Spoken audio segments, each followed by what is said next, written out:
Hello, and welcome.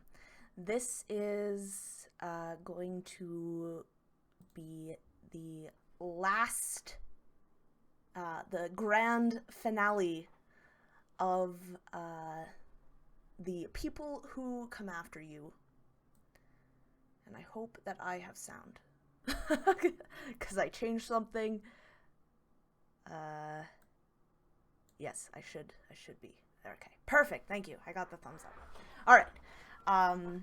So I'd just like to get started and, right.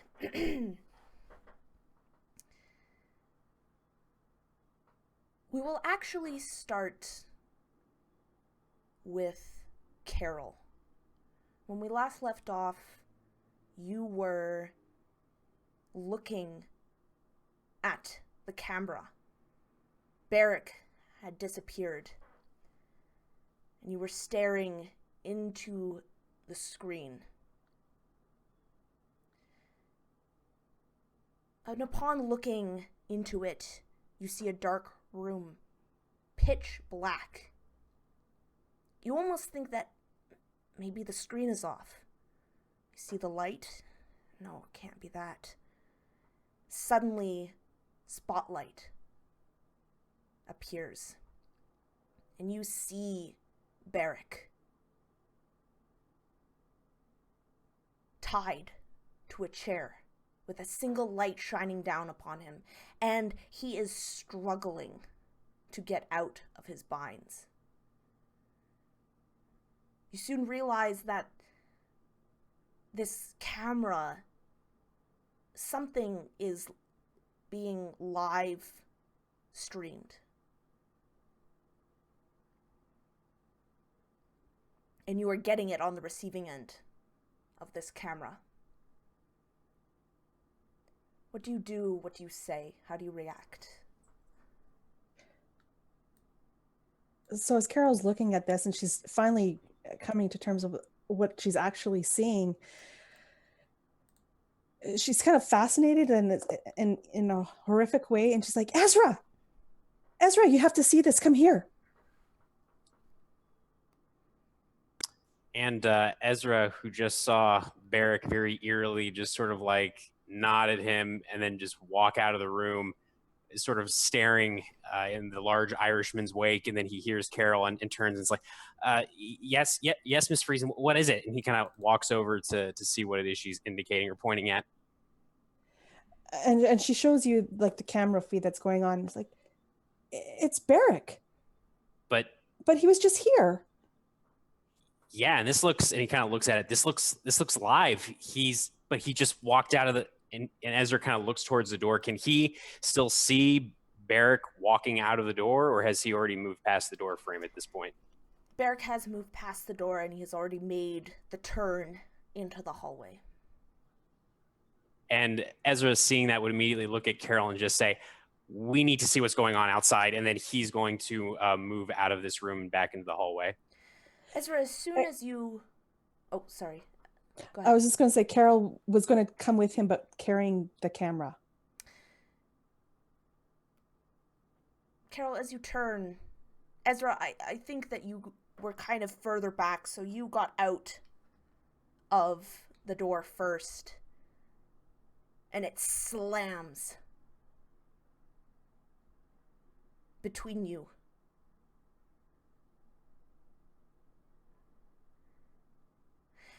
Barrick, you hear the sound of the camera. Makes this shudder. Again, you see the light go off.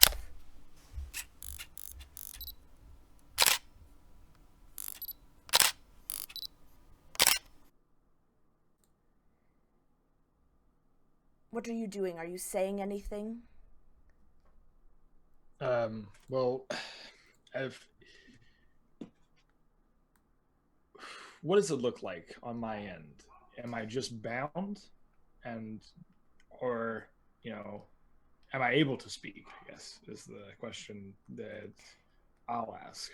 Yes, you are not, your wrists and your ankles are bound. Your mouth is not. Okay. But I'm able to see. Yes, but the light above you is really obscuring your ability to see beyond the scope of the light. Okay. Oh, fucking shit, what the hell happened? Ugh. What? He tries to move his arm. Yeah. What the hell? What the hell is this shit? Fuck, what the...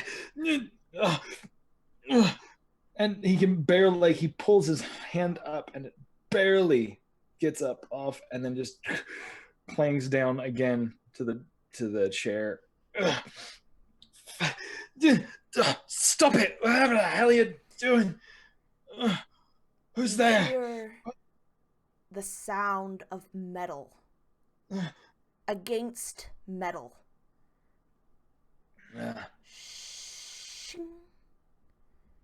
Shing. Very slowly, very methodically.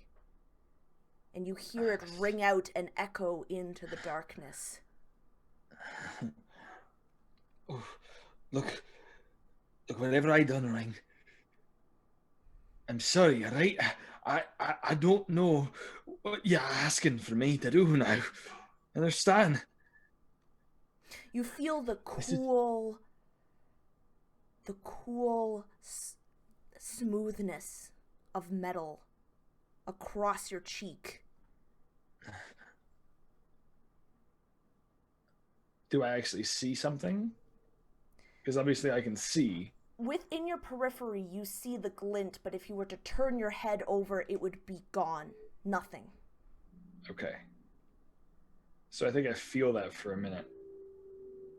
And then I whip my head in that direction. Right?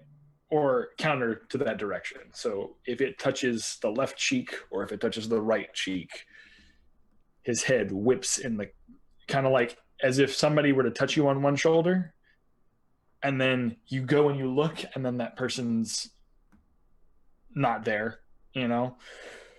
It's that sort of thing. He gets kind of grazed along his cheek, maybe even a little bit of his facial hair is like shaved off in the process. And then as he turns, that's when it cuts off. Look, if this is some fucking game, little girl, I am not here to play that. Do you understand? This is not a game. This is my life. I told you the truth. I thought we were playing a damn game, and you did this bullshit to me. What the hell is this? Where am I? I need you to make a wisdom check, please. Okay. Since I don't have any bonuses to wisdom, that'll be 12 then. You take 4 points.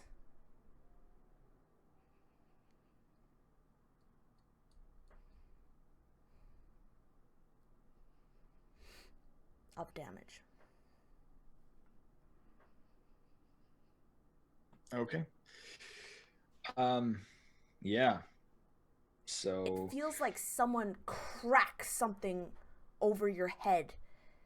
Just this explosion of pain radiates. And as your vision goes in and out of blurriness, goes in and out of focus, you notice, you look down and you see that your restraints are there, focused, unfocused, focused. Now they're gone.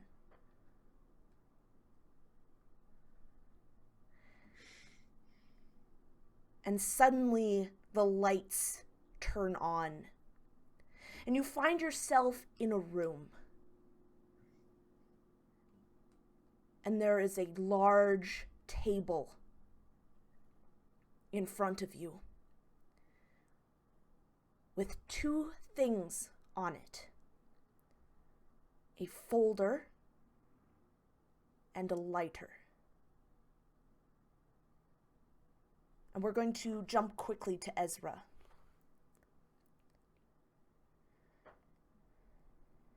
Ezra, you hear the door slam behind you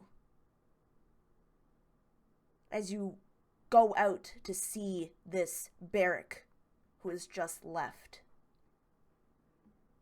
Ahead of you, the hallway is pitch black. You find yourself in complete darkness.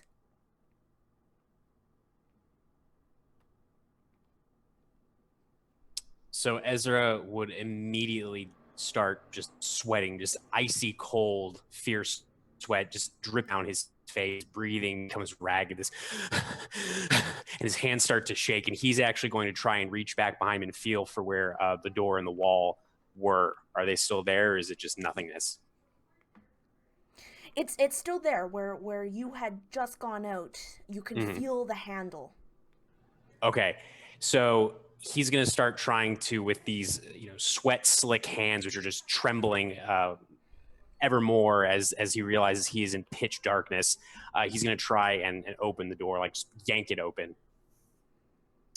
Give me a strength check.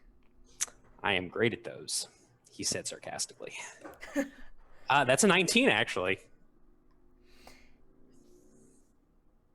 You hear it budge, you hear it squeak open. But yet you are faced with another hallway. This one, however, is not pitch black. This one has 1 candle. You cannot see the end of this hallway because the candle is dimming and it only lights just maybe a few feet ahead of it.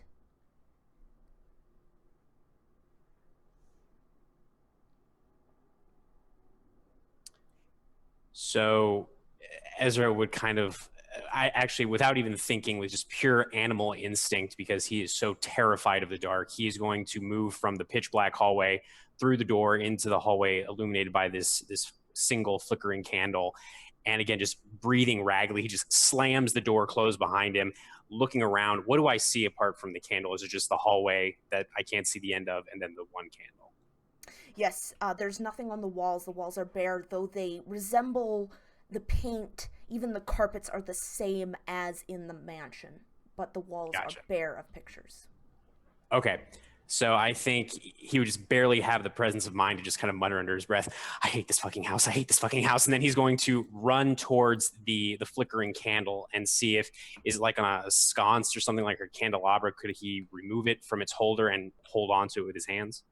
Yeah, it's actually just on like a little stand with like a okay. little metal cup underneath it. Gotcha. And can the stand move? Could he actually just pick up the stand? You could pick up the cup if you wanted, like the little cup that the candle is on, to kind of Gotcha. catch the wax. Yeah. Yeah, he will definitely do that, trying to keep his hands away from the actual candle itself just in case it burnt down. He doesn't want to burn himself. But yeah, he kind of, holding this metallic cup, he's going to sort of cradle the light to himself and see if he can proceed down the hallway just very slowly the entire time, probably just weakly calling out, Miss Friesen, Barrick, Reginald, anyone? Hello? You start walking. Fuck. You start walking down the stairs, down the hall, and you see to your right, diagonally, is another unlit candle. Standing in the same stand, same small metal cup. Would you stop at it or would you pass it?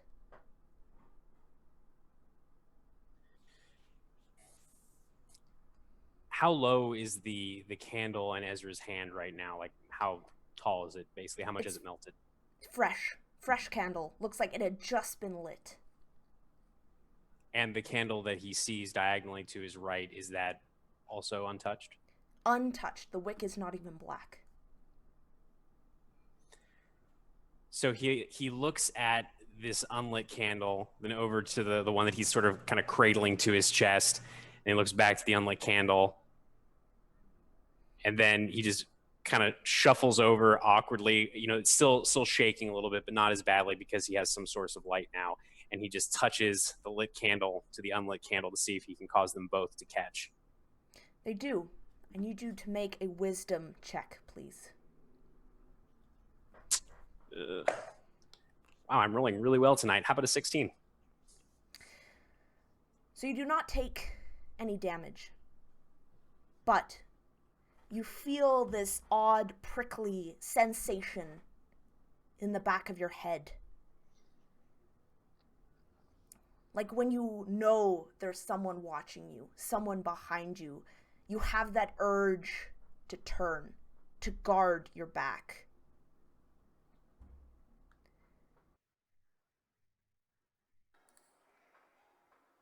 Now, that's not how the game is played. And what game is this exactly?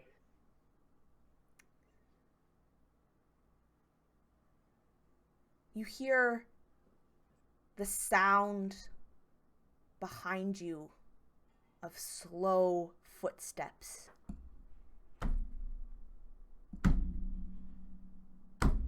And the sound of something dragging, something heavy, dragging across the floor behind you. So I have Ezra has an unobstructed hallway essentially in front of him, right? Past the candle he just lit? Mm-hmm. Great. he is going to take off running down that hallway, just like full on panic, leaving the candle he just lit, completely forgetting about it, all semblance of rational thought, just fleeing his mind as he just runs. He's barely managing to keep himself from screaming, kind of clutching the lit candle that he has as he flees. As soon as you pass the lit candle with the one you're holding is snuffed out. So is the one behind you, and you are plunged back into darkness. Do you stop? Do you keep running? The footsteps are growing louder, closer. The dragging becomes louder. Yeah, I think like something out of a nightmare, Ezra just keeps running through the darkness. And at this point, just this bubbling shriek just rips out of his mouth, just this awful animal sound. He is terrified of the dark and the fact that something is chasing him through this pitch blackness. He cannot handle it. He's barely managing to keep himself running forward, but he's just running as fast as he can, probably fastest he's ever run in his entire life. And as you begin to run in this pitch darkness, you hear a cacophony of screams, of laughter. You feel the feeling of people grabbing onto you, trying to hold you back. Behind you, you hear the sound of running.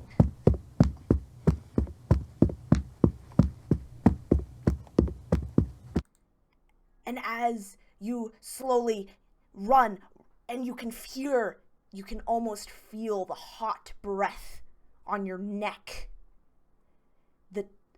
The chill of it. And then everything stops.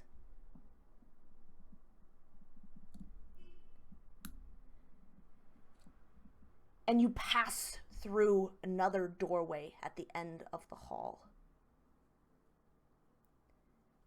And you see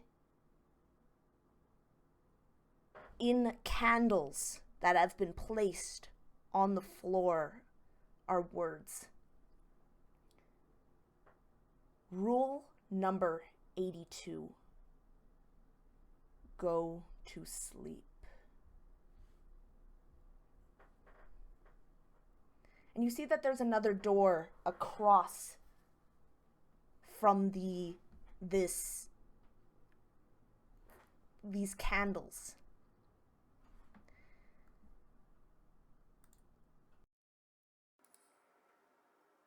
Go to sleep. Go to sleep.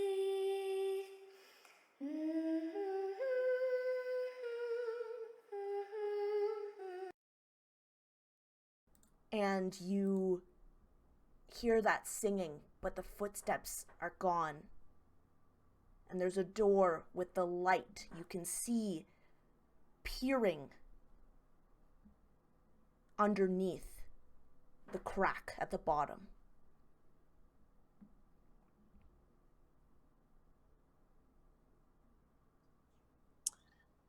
So Ezra takes a moment to collect himself. His hands are shaking worse now probably than before. He's probably dropped the candle he was carrying, the one that was snuffed while he was still in the darkness. Wow. And he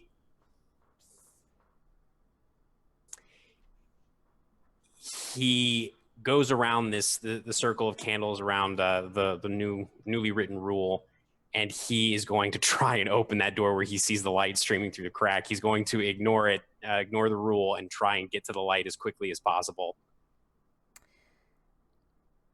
You open the door.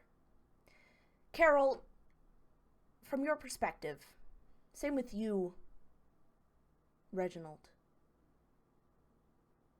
You would have just seen Jason leave, the door close, and him coming back in, out of breath,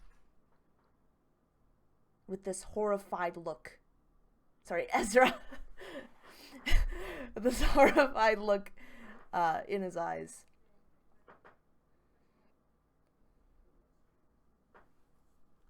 Ezra, what's wrong?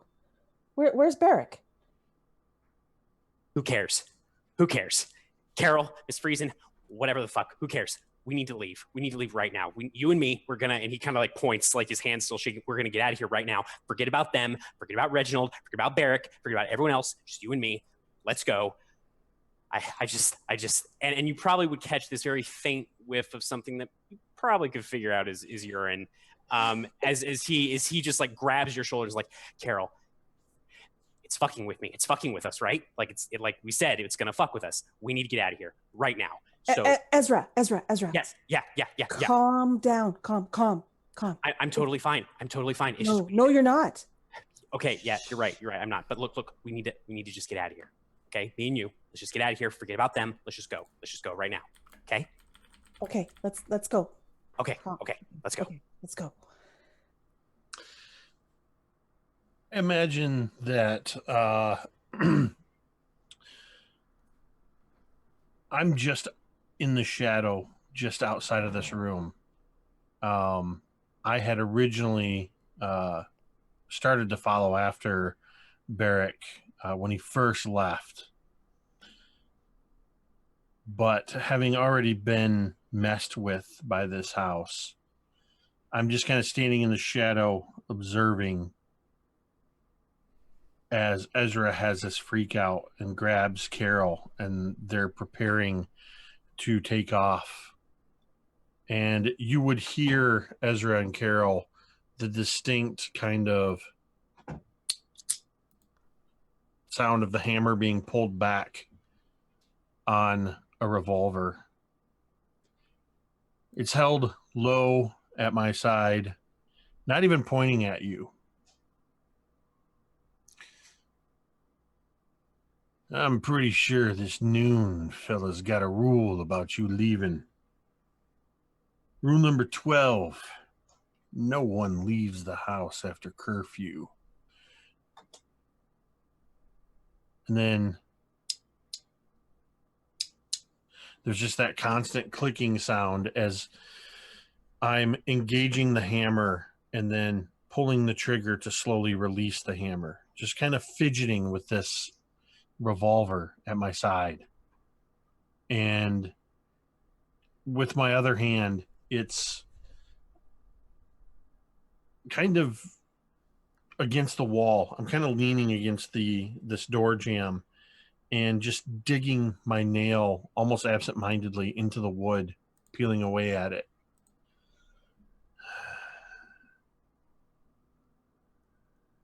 Like I said, I don't think you're going to go anywhere.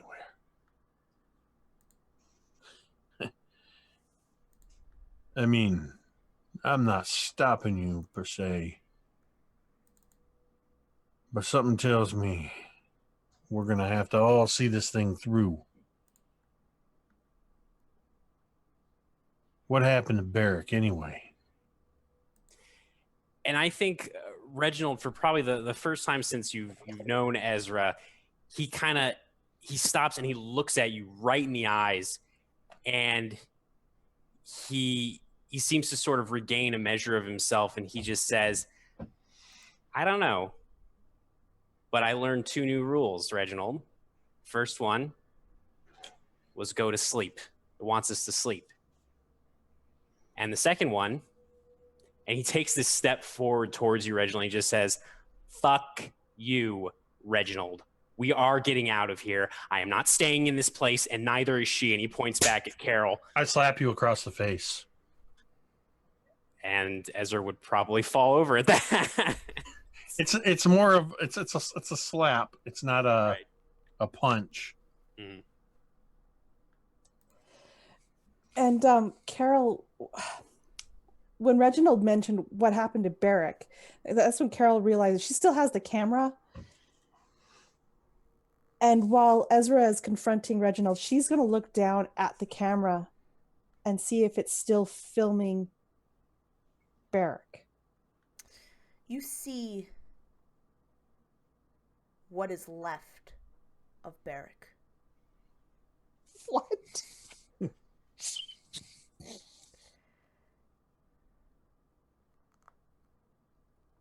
His body is slumped. There's a pool of red around the chair.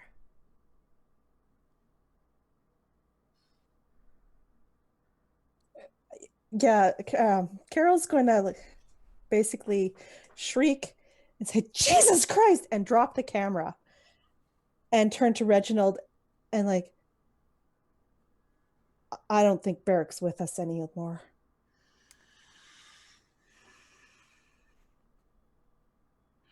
Is the camera still intact? Mm-hmm. Yep.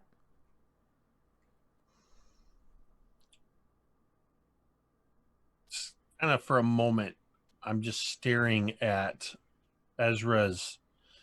into Ezra's eyes, if he's even looking at me. But I imagine seeing the one side of your face just reddening with a mark of a hand. And just for emphasis, you would hear the revolver click and engage one more time. And then I walk over and I pick up the camera, look at Carol, and then I look at the camera. What do I see? You see the same sight as Carol saw. You see a bloody Barrick, his eyes looking straight towards the camera, but all life has gone from them.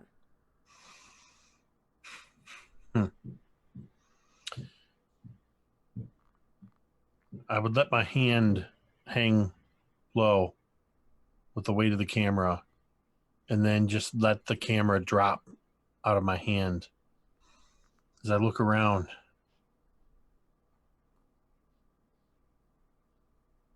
You not going to play by your own rules, Noon? Rule number 230. No killing. Or do the rules not apply anymore? And I'm just looking around. Before we get to that, we're going to go to Barrick. Barrick, you are standing out of the chair. You are standing, or I guess you were still sitting, and in the chair these restraints are gone. And in front of you is a folder and a lighter, a few feet away on a table. All right.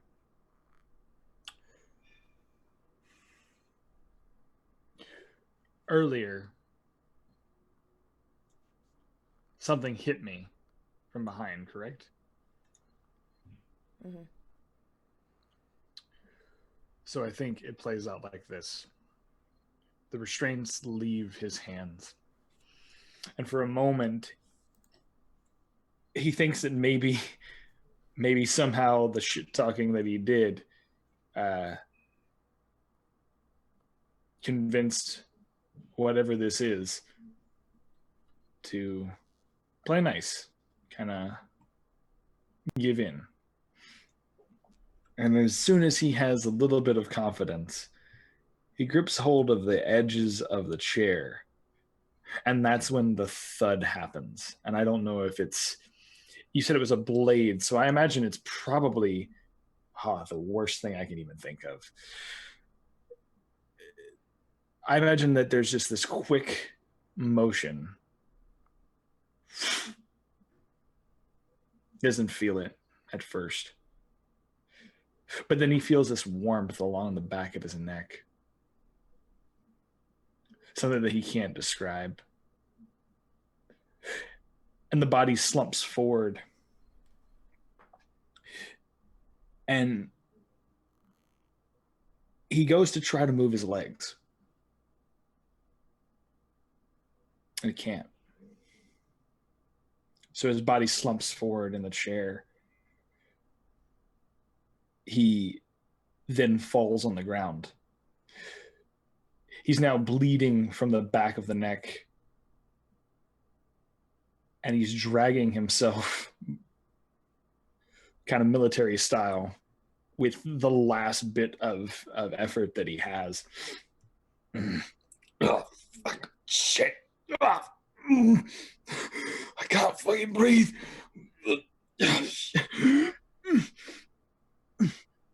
over to this table. I don't know why, but there's something that compels him to see what this is. And so he's trying his hardest to drag himself there. Is there anything you need me to do? Or just continue on my way over there? Okay. You So- make it over there. Yep. So he's gonna make it over there. And then barely pull himself up. He's a big man, and having no legs to support him, he like bear claws his arms onto the edge of this table. He can feel now the blood like just pouring down his back. In a matter of minutes, he will probably bleed out. I don't know what game you're playing that, last, but I promise you, it's not. You're not fighting fair. Whatever they say, you fucking banshee. And he like takes just a hand, and he can feel the numbness start to course through every muscle. And he lifts this manila folder and flips it open. And what does he see? Barrick, I want you to tell me a little bit about the person you killed. What were they like? Who were they to you? Oh yeah. Okay. I thought about this, so this is good. I think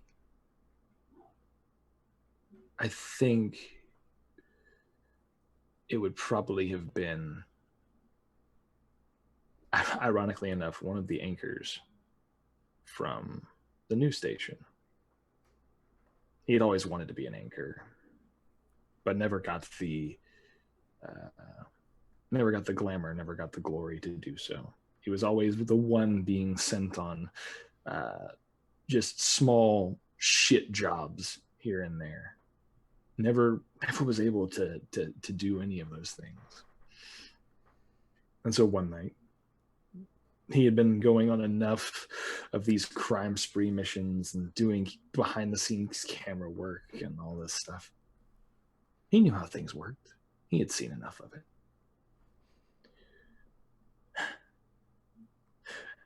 And so, yeah, Arthur. His last name doesn't matter, because he'd be fucking dead anyways. It doesn't matter anyways. But he had been the anchor there for quite some time. And I was always fucking jealous of that man. Always the charismatic one with the bright, shiny smile and the most ability to be able to be out there in front of people. Fucking hated that man. So one night, I took it upon myself to schedule a impromptu meeting with the man. Brought him to a house, told him that there had been a burglary. He had to investigate it. There's a thing about this house I can't explain, but it starts to play on you. Isn't that right, Noon? You're playing with me now, aren't you? Because I think what he sees inside the folder are pictures. And inside those pictures, there is Arthur. Arthur is restrained in the same way that he was earlier, but with a bag over his head. And all of these stills showing newspaper clippings and everything from all of the different reports that he'd done. Still wasn't enough. Still wasn't enough to get him attention. And so Barrick had to do what he had to do. He had to find a way to make himself anger in some way, shape, or form. So I think that that's exactly what he sees in that moment. You son of a bitch. You fucking banshee. I told you. I'm sorry. I regret that. I know that what I did was wrong. Do you understand? I get it. But why? Why now? What do you want from me?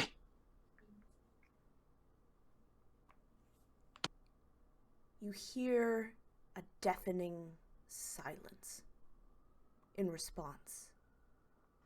But the more you look at this folder and the more you kind of thumb through it as your vision begins to go hazy, you become convinced that this is all the evidence there is of your crime in the world is within this folder. All there is, all there ever was and will be.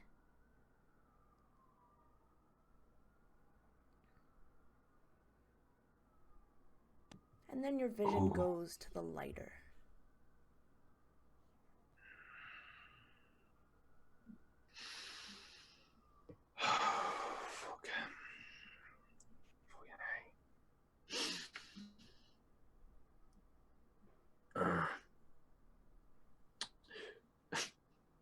Barrick looks to the lighter, and he looks to the folder, and he looks to the lighter again.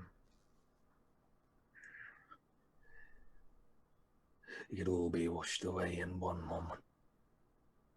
Just one little spark would be all it takes. And then, God help me if I survive this, I can go back to the station. No one has to know a damn thing. No one has to know, right?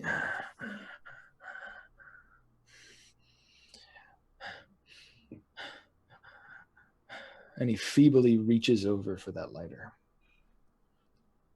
He grabs onto the end of it, flicks it open.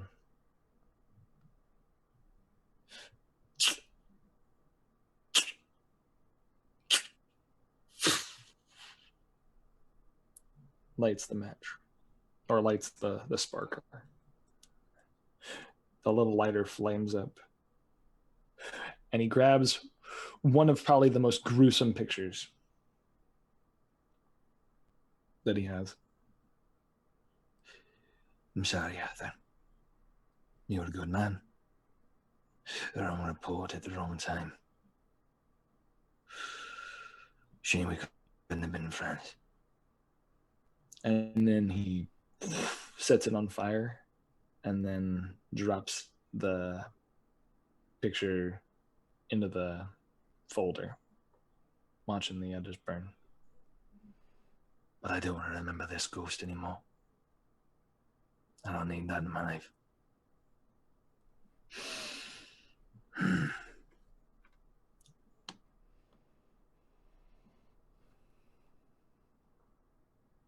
And you feel, as you watch the folder burn and what you think are your last moments, your last breaths, suddenly a warm sensation comes over your body. It feels relaxing. It feels like it's... You feel the blood, you feel the wetness on the back of your neck cease. You feel rejuvenated. You feel Great. And as you stare at the flames, you stand.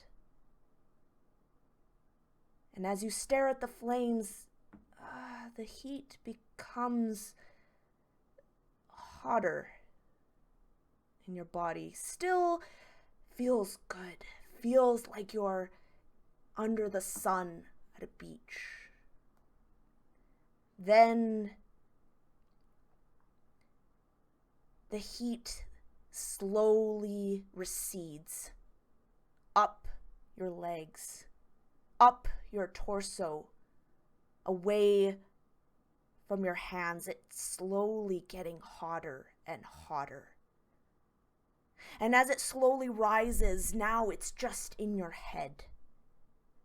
And it gets hotter and hotter. Now you are enduring the hottest heat you've ever had to. You will feel like you are directly under the desert sun. And then slowly you feel it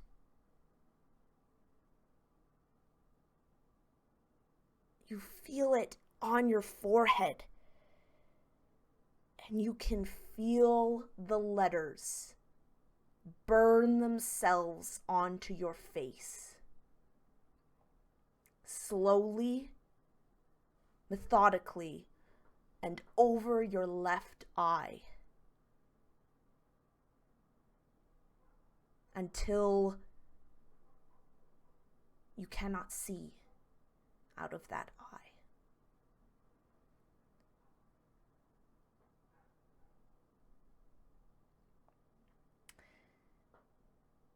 The rest of you, where have you gone?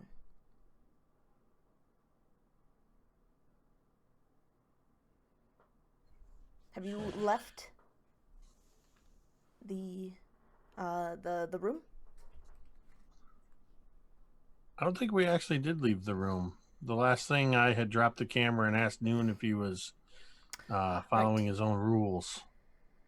Right. You hear nothing.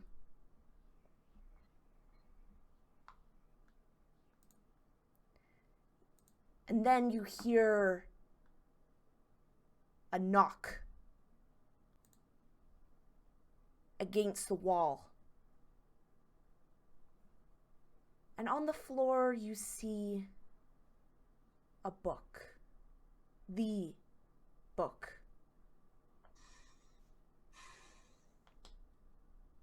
And I think despite being smacked across the face not too long ago, Ezra, when he sees the book, would immediately start kind of like patting himself down, kind of wincing when he touches the rule that was burned into his skin, because he had the book tucked into his hoodie at some point recently. And seeing it again, he realizes, oh shit. And he's actually just going to kind of walk over to it, kind of shooting this empty almost look at you, Reginald, and then he picks up the book and he's going to open it to see if there's a new page. There are, in fact, 2 new pages. The first.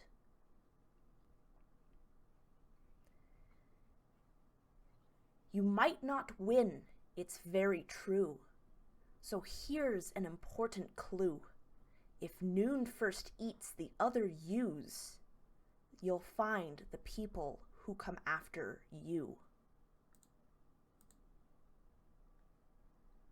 And as you turn the page, you can see the next one. Noon plays with time and makes far soon, and makes soon far what to do. Remember, he plays games with time. Time doesn't matter when you fight you.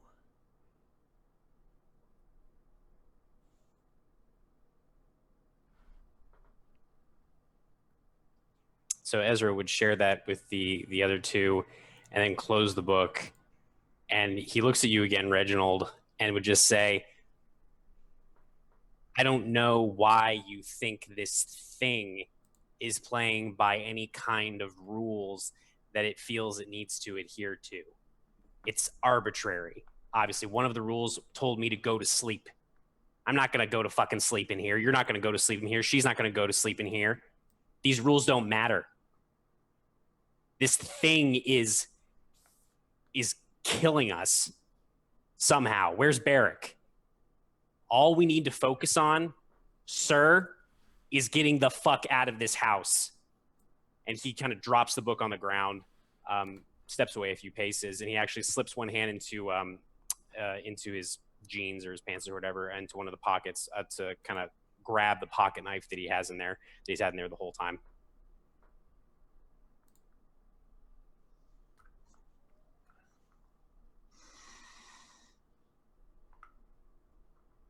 There's some kind of rules here.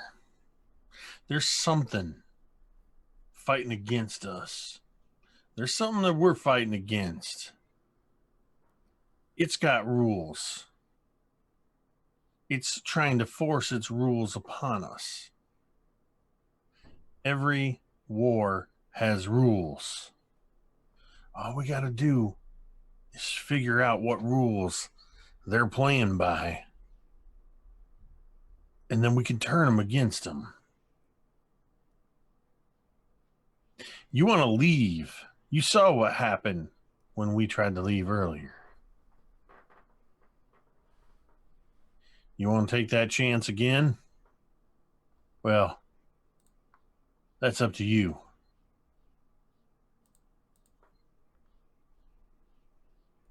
Well, what do you want to do? I mean, we can't just stay here and let it pick us off one by one. And it's very easy to talk about turning rules against Noon, the thing that is trying to kill us, but we don't understand the rules. The rules are, and he actually goes back to the book and picks it up and shows the page, the first of the two new pages, the one with like the weird tendrils coming off of the person. He says, this is what this thing does. How do you plan to outwit something like that?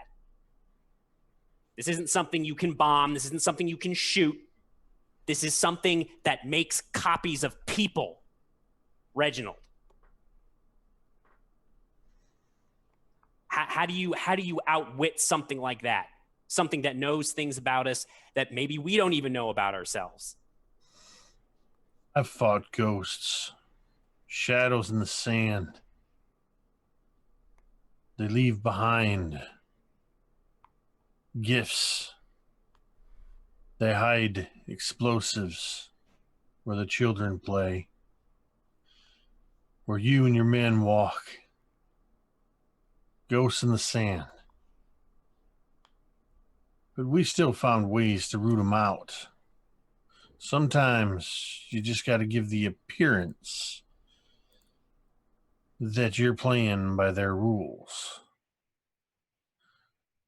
So, as I said, you go ahead. If you want to leave here, and I don't even know what your deal is, Carol. You're going to try to take off with him. You're going to stick around, but, well, you said it told you to go to sleep, Yes. Ezra. Mm-hmm. Do you think it was telling you to go to sleep or telling us all to go to sleep? It was a rule.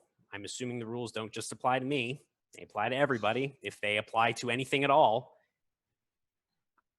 Look, I understand you may have gone through some stuff. Barrick clearly went through some stuff, but something to keep in mind, those, and he kind of drops the book again. He's like, those ghosts you're talking about, they were still people. This is not people. This is not human. This is something else. We can't expect it to play by human rules, Reginald. What kind of stuff have you been through, son? You're clearly, and I kind of glanced down at your pants. You're clearly still in the bedwetting stage. Very That's funny. green behind the ears. Sure. I've seen things. I've done things. I've lived at least 2 of your lifetimes. This is getting us nowhere. And that Fighting makes you amongst about as ourselves. qualified to deal with this situation, Reginald, as Barrick was. guys, we can't fight amongst ourselves. Like, that's not going to get us anywhere. Is that a rule, Carol? No, is that a rule she's now? right. No, Is she's there right. no fighting amongst ourselves now? She's right. We should try and leave. That's what I'm going to do. Miss Friesen, you are more than welcome to join me. I think you might actually have a chance of getting out of here. But you, and he looks at you, Reginald, I don't know. I think, I think you're actually enjoying yourself, which to me is almost as disturbing as whatever the fuck Barrick did. I mean, he essentially told us he killed a guy. But the fact that you're enjoying this hell, that to me is more concerning than probably anything else I've seen, except for, weird ass duplicate noon shit. I'm out of here. And Barrett Ezra actually killed a walks guy. out of the room.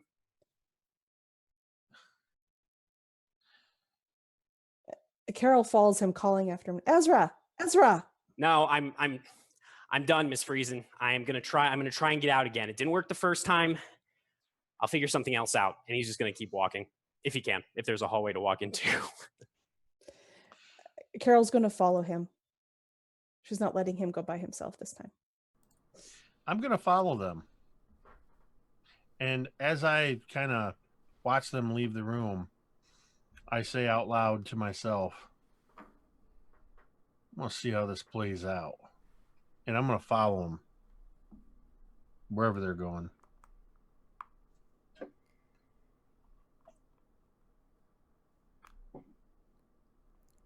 As you guys are leaving,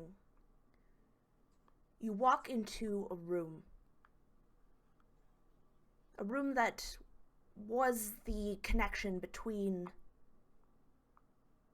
the maid's quarters, the bedroom, and the downstairs. And you see Barrick on his knees, holding his face. Are you saying anything, Barrick? Are you doing anything? This, the etching, the heat had literally just happened, and it is just subsiding now. Okay. Let's see. Left side. Okay. Yeah. Ugh, fucking hell. Ugh, what the hell? Okay, shit. Oh, this hurts.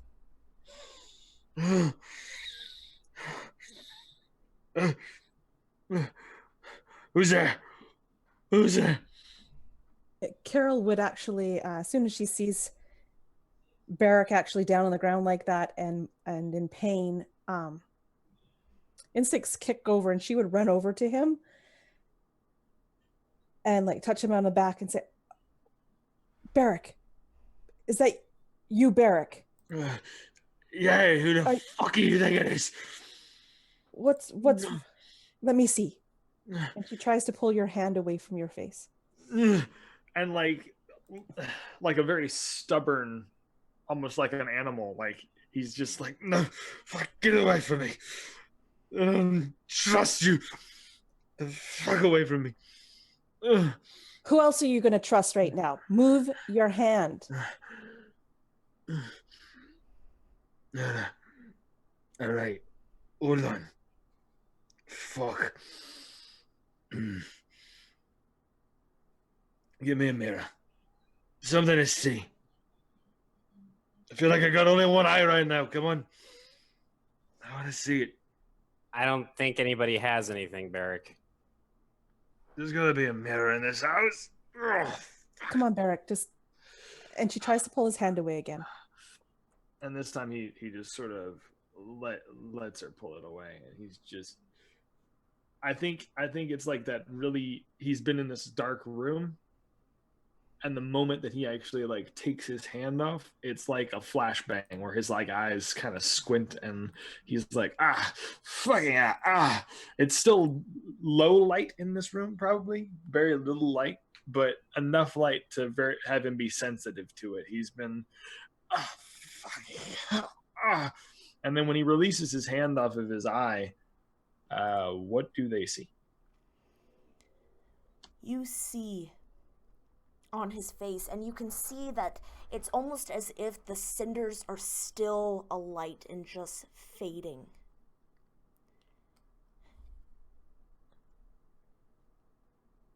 Rule number 2. Always tell the truth. Is what you see from the right side down over his eye to his left jawline. So yeah, like the hairs and stuff have now been completely like almost Two-Face-esque, like scorched out on this edge, probably from where the words have now been etched in the side of his eye. So, and Carol, upon seeing that, she grits as much as possible as she can to not have any reaction. A little bit, of course, is going to pass across her face in the shock of what she sees, but then her training comes over, and immediately it's like poker face, and you'll be okay. It's not that bad. And she starts digging into her medical bag. Not that bad. Not that bad. I got fucking one eyelid. I mean, yeah. If it makes you feel any better, I mean, me and Reginald have rules like etched into our chests, so. And at that, Carol turns and says, Sorry. Oh. Yeah, sorry. It's okay. It's and she starts trying to bandage him up a little bit with kind of cleaning off what we've got there, bandaging him. I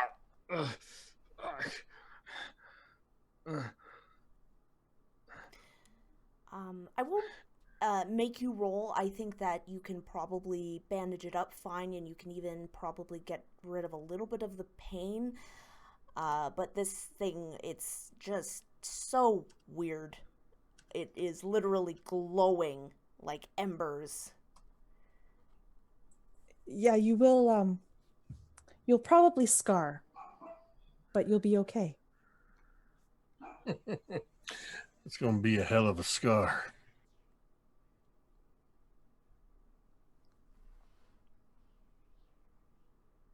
Then, I suppose. I don't know. I mean, yes, you all are still alive. That's impressive.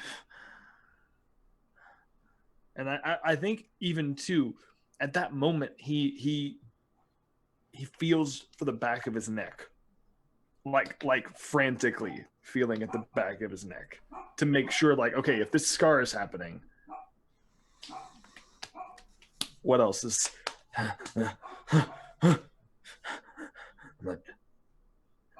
not bleeding anymore.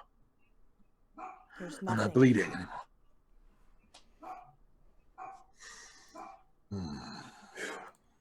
Can he? I think he's probably slumped in a chair in the room somewhere, for all lack of better space. But I think he tries to stand up because, for all he knew, a couple minutes ago he barely had feeling in his legs. So now that he's in this room, he tries to stand up, and obviously he can now. And I think there's this, even though he's in agonizing pain because of this burning, there's also a bit of elation that, like, I can walk, I can move, I can do things.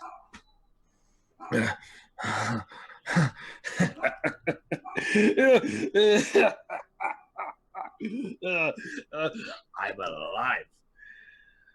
I am alive. Fucking I am alive. Yes. Fuck you, dude. You do still see where we are, though, right? Yes. Yeah, I do. I understand. But don't worry. Young Ezra here was just about to lead us out of here and into the promised land. Fingers crossed. You know what they say, if at first you don't succeed, try, die again, apparently. We're trying to find our way out again, Barrick. Reginald thinks we can turn the rules this thing keeps telling us against it, but as I was trying to explain, this thing is not a human. It doesn't work like we do. We don't know what these rules mean. It's kind of hard to do the old turning the tables if you don't know how to do it. So I think we should try and exit as quickly as possible before, and he gestures to your burned face, before more of this happens. I'm sorry about your eye. It doesn't look too bad. It doesn't. Nope. You think I'll be able to keep a job? Absolutely. Yeah. It's very kind of you. That's nice. Yep. Yep. You're lying to me, aren't you, you piece of shit? I mean, you know, you'll be fine. You'll be fine. Yeah. All right, well, we get out of here. Yeah, I think so. I mean, yeah, I think we should try and get out of here. Okay, hold on. Oh, fuck. I don't. He pulls himself up to his full height and kind of like staggers about. He's got those scared sea legs, and then he wibbly wobbles. Carol, you got my camera. Ma'am, someone got my camera, right? One of you? And she looks to Reginald. Do you still have this camera? I don't. God, man. It doesn't matter anymore. You know what? There you go. Well said, Barrick. Priorities, man. Doesn't Priorities. matter. Priorities.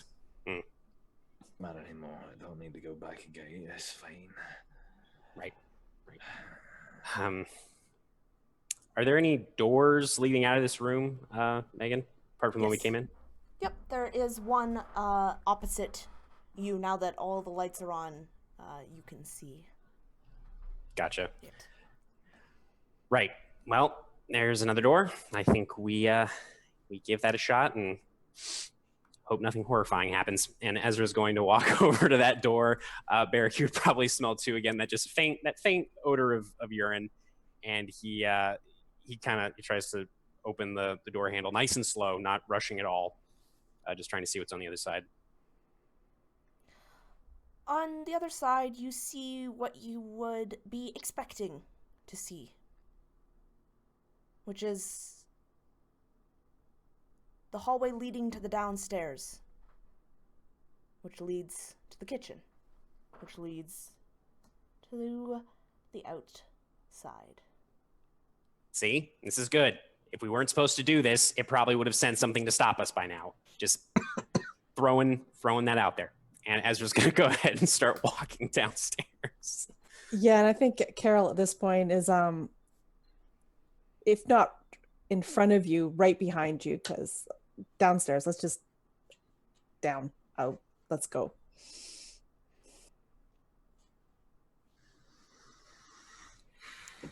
You know, Make it Carol, maybe downstairs? with... Oh. Yeah, Go no, ahead. you're good.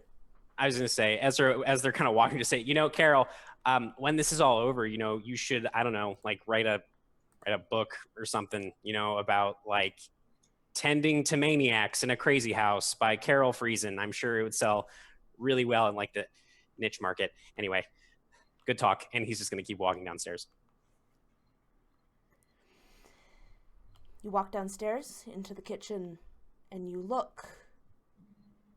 Do you look around, or are you just one-track mind at Well, the door? Carol's going to glance to where the hole was, and hopefully was is applicable. The hole is gone. Nothing there but the new wooden floors that you saw when you had moved in. So I think she kind of pauses at that. I'm not sure if Ezra sees or if he's carrying towards the door, but I think she's going to pause and stare at that kitchen floor where the hole used to be.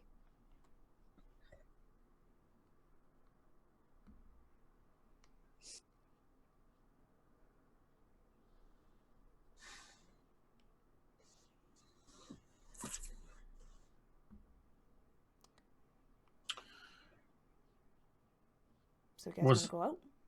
Ezra, were you just heading for the door?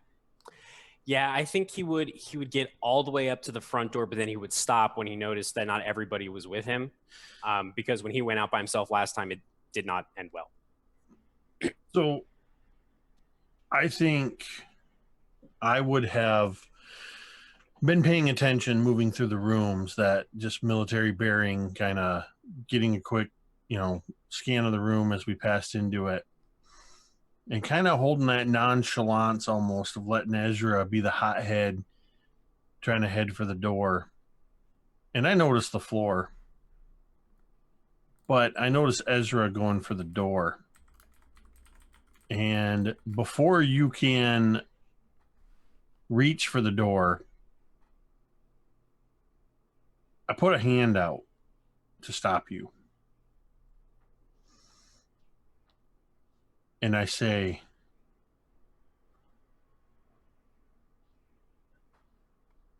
just stand back, son. Where's Miss Friesen? I just kind of nod my head back. Hey, Carol, not to bother you or nothing, but I think we should all probably exit at the same time, because when I exited by myself before, it didn't really work so well. Maybe if we all leave together, we might have a better chance.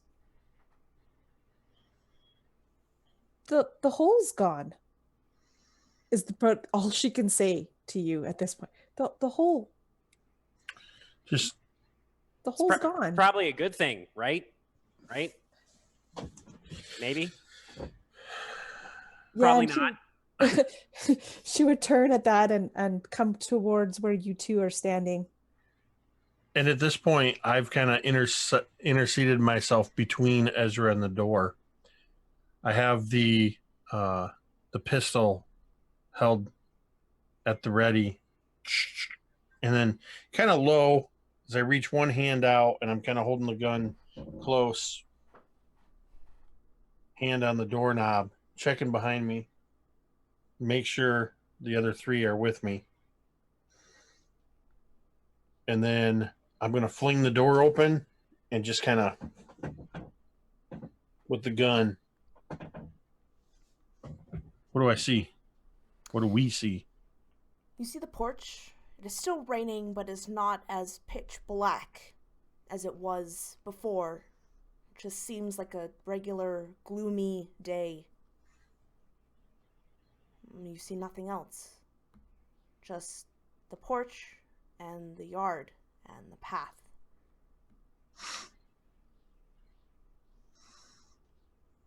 So when I left before, I ran for a bit, and then something fell on me, and then and Ezra kind of stops trying to remember specifics. I think it started smashing my head against the ground, something like that. Super fun. So we I guess we should be careful. Just because we can see the outside doesn't necessarily mean we're going to get away scot-free here. Just stick with me, everybody. On the porch. All right, Annette. Oh, good. I stepped through the door onto the porch. Still got the gun kind of low, but around. And I imagine Ezra kind of pulls out his dimpy little pocket knife and tries to like mimic Reginald's crouch a little bit, just kind of like, oh yeah, I'm helping, but just making a total hash of it as he's kind of looking around, seeing what else might be out here. And then once we're on the porch, I'm going to look at the three of them, and I'm just going to,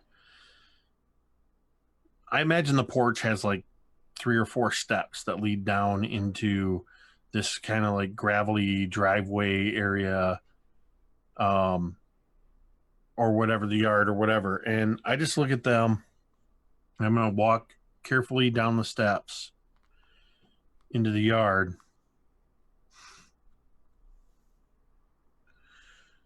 You turn around to look at him and just kind of relax a little bit.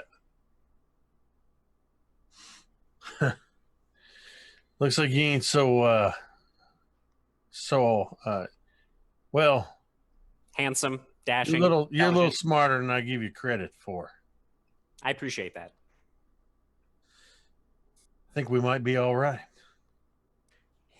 Yeah, that's like everybody's famous last words. I know, it kind of winces as I say that. Yeah, probably not a good idea. Me, the player, winces. Reginald doesn't wince. I think Ezra would kind of look over his shoulder and just call out, hey, Barrick, you doing all right? You good? Coming out here and everything? I'll be fine. Don't worry about me. I just won't have a harder time seeing that, so. All right. Yeah, I think we should definitely all stay together, even though we're outside. Is there something? Because currently, I think the last time he was in the kitchen, he had a frying pan. But I think that Barrick, upon just getting his ass royally handed to him earlier, probably looks to his, let's see, left eye, his messed up, to see the right, to see with his right eye. And he looks at the fireplace. And is there like the fireplace pokers and little like fireplace shovels and stuff like Absolutely. roughly nearby? Yep. All right. Yep. And I think this big bad dude grabs a hold of like the heavy iron poker, and it probably looks like a miniature, just a tiny, like a miniature spear in his like bare mitt, but he grabs a hold of it. I'm ready. Let's do this. All right. He'll step out with you when you're ready. Let's go. And Ezra's going to start moving towards Reginald. Ezra, as you move, you can feel your tattoo, or the burn, the brand on your chest. It heats up a little bit. Not enough for pain, just it's letting you know that it's there. But it doesn't get any worse. It doesn't get any, it's bearable, it just feels warm. And I think as he feels that, Ezra would look at you, Reginald, and just say, hey, Reginald. So, I know said some kind of, shitty stuff not too long ago, but listen. So there's a chance this might be a lot harder than we think it is, like a lot harder than we think it is. So, just if need be, maybe you or Barrick or somebody, if you need to pull me along for whatever reason, feel free to go ahead and do that, because this and you see him kind of like point at his chest, because I think Reginald showed his own chest before where the rule was burned in. I think this might be a problem. I don't know if you're feeling it, but mine is getting a little warmer.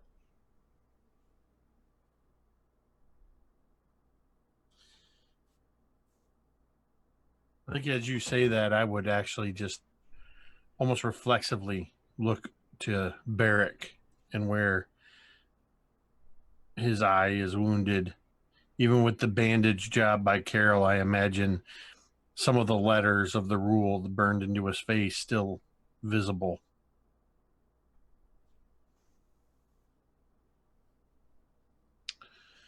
I walk 10 feet away from you, Ezra. I turn and I motion for you. I motion like this, and then I point next to me. And Ezra actually glance back at you, Carol, and just kind of grin nervously, and then he'll go ahead and walk the 10 feet over to stand by Reginald. Still burning? Just warm.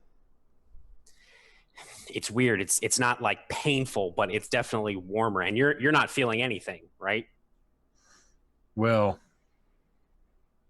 I'm not killing anyone either. Oh, right. Huh. Okay, let's keep going. Maybe like you're doing now, like, you know what, 7 or 8 or 9 or whatever this is, feet at a time. You know, little steps. Yeah. I would do that once or twice, and if there was no further reaction, I would start to pull you along. Sorry, I didn't mean to cut you off. Oh, that's okay. I was just going to say, and Carol would, once Ezra had got to Reginald, and if nothing had happened, she would tentatively put her foot down past those stairs and step onto the grass, that path as well, and start heading towards them. And as you guys do this kind of walking a bit, stopping, Ezra, the pain doesn't intensify, it doesn't lessen. Well, there wasn't really any pain, it's just warm, and that's how it stays. You get to the end of the drive, if that is where you want to go.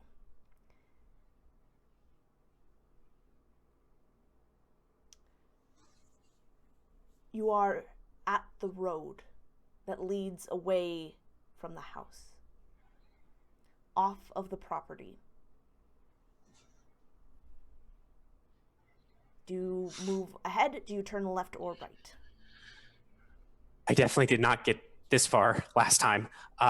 So I'm still feeling a little warm in the chest area, but there's no pain. So this is good. This is really good. Where should we go?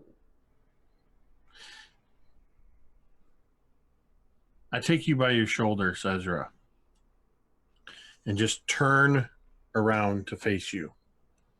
Yeah. And whether you notice or not, I've kind of positioned you so your back is to the property line. Your heels are probably right at the edge of that property line. We still got to test their rules, I say to you, as I put my hand on your chest and just push you, not shove you over or anything like that, just push you so that you have to step back over that property line. Okay. And I think at first Ezra's like, wait a second, you mean about no killing? Oh, shit. And then you push him. He kind of staggers back a little bit, and steps back. Does anything happen? The warmth remains. This is really, I mean, I feel like this is a colossal understatement, but this is really fucking weird. Like, I still feel the warmth. I'm glad I'm not, like, you know, dead or anything, obviously, and not in any pain, but this is just, why would it let us get this far? It doesn't make any sense. I mean,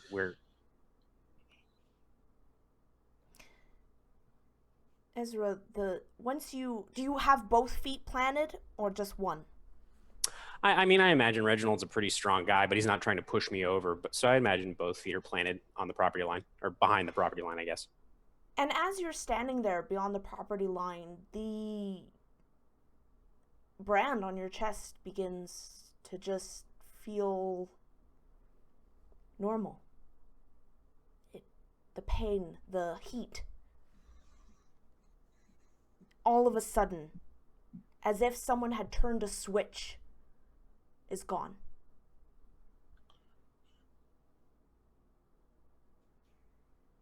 Okay. Well, now I feel fine. I mean, relatively fine, all things considered.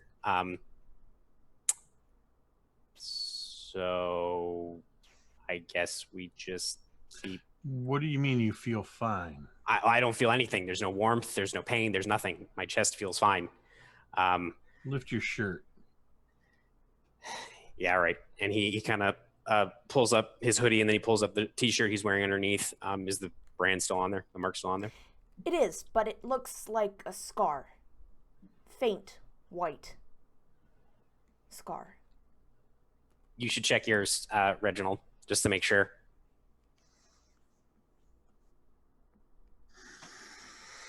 I'll lift my shirt. I'm still standing on the property. But I'll lift my shirt and look at my brand. Yours is the same as Ezra's. It has lost that angry red color. Barrick, you soon feel, too, this pain lessen. And you can even, the swelling in your eye goes down and you can even open it a bit. Though some of the scarring that is still there, the faintness, kind of makes it so your eye can't open all the way.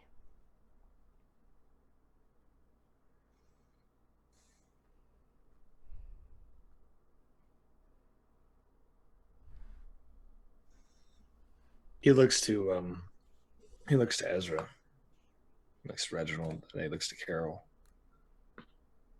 And he points the poker, I think, at Ezra. What is this? Huh? Huh? You playing a joke on me now? Is this it? You're making fun of me now, huh? Why am I not in pain anymore?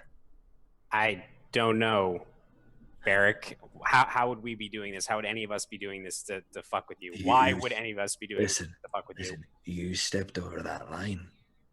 Technically, I was pushed. I'm not in pain anymore. Right. That's a good thing. It is. Good thing. But it also makes me very scared for the future. Understand? Why, though? When I came out here, I didn't get this far. Why would it let us get this far? That's the thing. Why? It must be watching us. It has to be. Look, we made it out of the house. That's a good thing. Let's just keep going. You can tell that this big man is paranoid as all fuck at this point. I mean, I think we all kind of are at this point. Right. But just he's got the poker out, like aimed near you. But he's also scanning the area for a vehicle, a car, something. If we're out and we're free, well, obviously I should be able to leave. That's logic number one.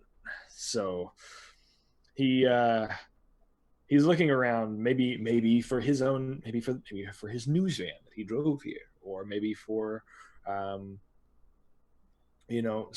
other vehicle that maybe one of the other party members had. He's just like scanning around the this road and near the end of this driveway to see if some of the vehicles might be around. You see, your vehicles are still there.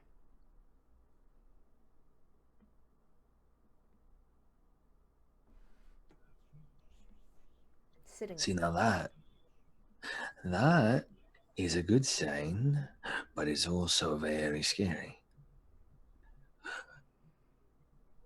Go on, Ezra. Why don't you get into your little jalopy and see how far you can get down that road? Huh? And you can see he starts to like come to the defense of this like beat up like Toyota Corolla, looking thing, just like this old, disgusting, rust-covered car. And then he's like, yeah, okay, yeah, sure. And so he kind of walks over to the car, pulls out his keys, kind of fumbles with them for a bit, kind of looks at the other three, and it just says, I really hope we never see each other ever again. This has been holy shit. And then he just he opens up the driver's side door, and he's going to get in and start his car and try and drive away. If possible. You start your car. It starts. Carol, you hear someone. You see a car. You actually hear a car behind you. And if you were to look, well, all of you do.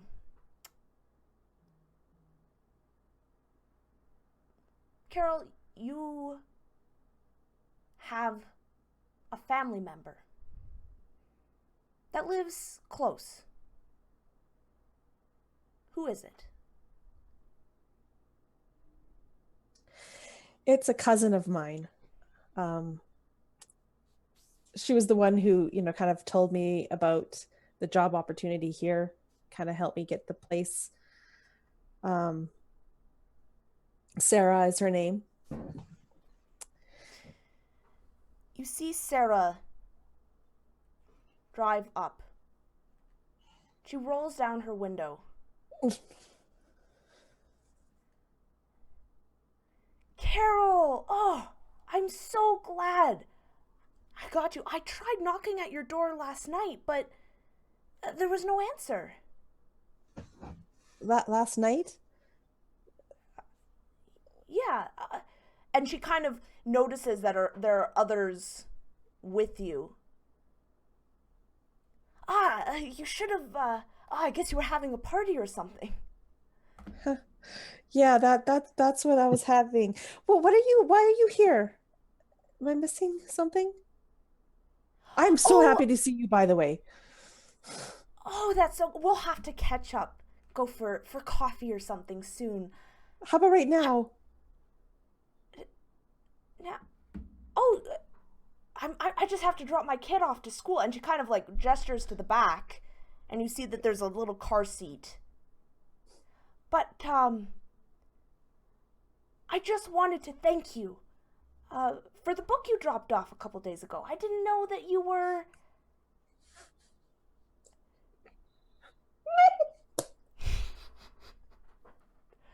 I didn't know that, you were here. And I don't know why you didn't stop in. Book? Oh, yes. Do you have it with you? Oh, Kaylee could not put it down. She refused to go anywhere without that book. And it's just adorable. I don't know where you got it. Just with all the hand-drawn pictures and writing. And she kind of reaches back. And she pulls out the book. Does it look like the same book that we've been looking at the whole time? Yes. So, so Sarah has it right now in her hands. Mm-hmm. And she's kind of holding it, like, kind of confused look in her eyes. Carol is going to grab it from her. There's no way she's... What are you doing, Carol? No. I'm sorry, Sarah. You can't have this book. And she's going to take it and turn away from Sarah. Carol, wait, is everything okay? What's happening? We'll go for coffee tomorrow. Take your kid to school. Come on, Carol. Just tell me if something's wrong. Are these people, are they... And I think okay? I think when Barrick is hearing this conversation, he looks to Carol and says, he points to the eye. Remember, Carol. Remember the rules. Tell her all the things might happen. You understand that? We got this far now, we can't start disobeying the rules. Always tell the truth. Right? Tell her. What am I supposed to tell her? Just tell her. Just doing. Just tell her that you need the book and that it's not a safe book for her child to read. And that is basically the truth. And without turning towards Sarah, Carol would like...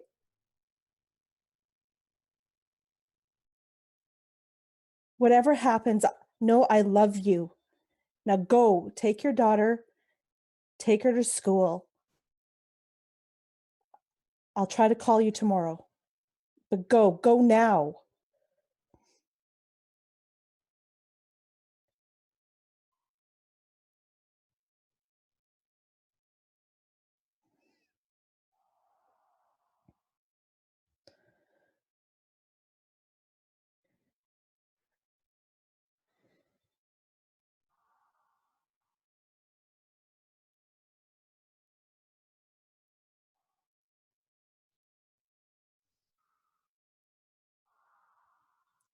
Stop it. I'm not lying to them.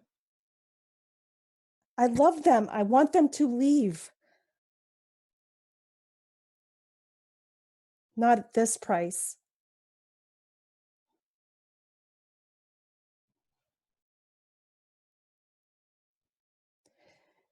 You have me. You're not having them.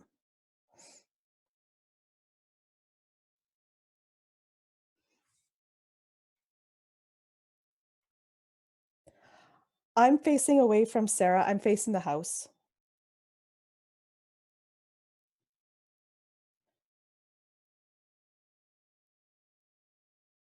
Go, Sarah, go. I think as Sarah is trying, like, probably getting ready to drive away, Carol, you see this big man come along the passenger's side window, not the driver's side, because obviously she's probably talking to her from the driver's side window. This big man comes out onto the street level on the other side and like wraps his hands along the outside edge of the window to have her roll it down.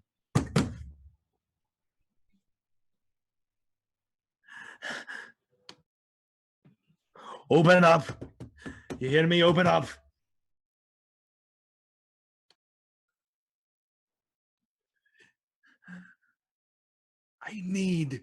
We need to talk to you. Barrick. Shut up, Carol. No, you shut up. You leave them be. I'm trying to save our asses now. You're trying to save your ass. Sarah, drive away. Drive away now. And he, as you're getting ready to drive away, he's trying desperately to write "get help" on the driver's side window, like on the passenger's side window, because obviously you're not opening the window for me. But he's like fast and furious, like, do this and go get help, do whatever you can.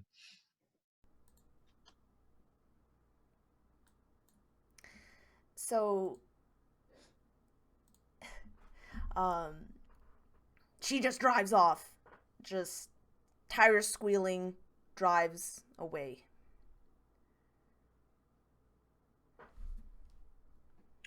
Well, fuck. That was... Carol, that was the first person we've seen that wasn't a fucking little girl and wasn't fucking dead. So... I wasn't having them. They're not part of this. There's no way I can let them be part of this. What's in the book, Carol?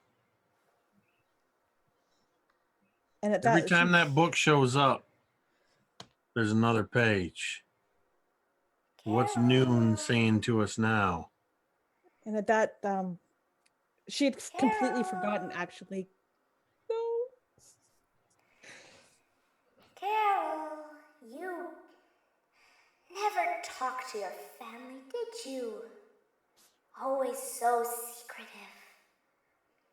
You thought you could do everything by yourself. Didn't want any help. No help. Noon says that everyone should ask for help.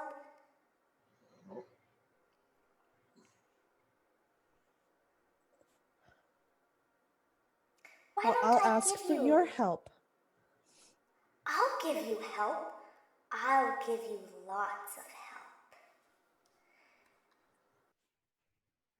Can you And help me to so- end this? You hear these noises coming out of, how I imagine this is that there's the drive and then there's the road, and beyond that there's kind of like a wooded ravine. Because you guys are kind of out in the middle of nowhere, so beyond you is forest. And so you hear this crunching, walking noise, this groaning. Reginald, you see out from the trees, you see women and children. They look battered, they look broken, bloody. And they're just walking towards you. Karen, you see your family. All your colleagues. Ezra, you see your professors. You see your friends, your family. Barrick, you see the family of the man you killed. And they all start walking towards you. Ezra, you're in the car and it's running. What are you doing? Oh boy. So I think as soon as Ezra's been watching this whole exchange, and part of him was kind of tempted to kind of lean out of his driver's side window and just, you know, tell Barrick to back off because he's probably intimidating the crap out of Carol's poor relatives. But when he sees this just horde of people, he looks back at these three people that he's gone through this just absolutely horrific experience with. And then he looks back at this oncoming mass and he just quietly says, like, shit, fuck. And then he just floors it and he's just going to peel off and drive away as fast as he can. If you do back up, you will run over some people. Are you going to do that? Oh. Because they're just coming out in mass. So they're actually kind of crossing the road at this point. Okay, because I kind of imagined that like his car was like parked like by the side of the road, but you're saying he'd actually have to like back out of the drive and then go. Okay, I thought he was in the driveway. Sorry, that's No. I mean that honestly that makes more sense. I was a little confused about the layout, but yeah. Oh crap. Yeah, I think honestly he would. He is full on panicking at this point because the freedom is so close. He would just like be honking his horn and just peeling out and driving away as fast as he could, running just like he did the other night when he was on foot, just getting out of there as quickly as possible. I need you to make a wisdom saving throw, please. Not saving throw, wisdom check. Sorry. Okay, let's see. Come on, I've been rolling really well tonight. And of course, when it counts, I don't. That's an 8. You are going to take 8 points of damage. So I'm still up. It's good. As this pain rips through your body, kind of from your chest. And you feel another burning below where you know the rule is. You feel something else.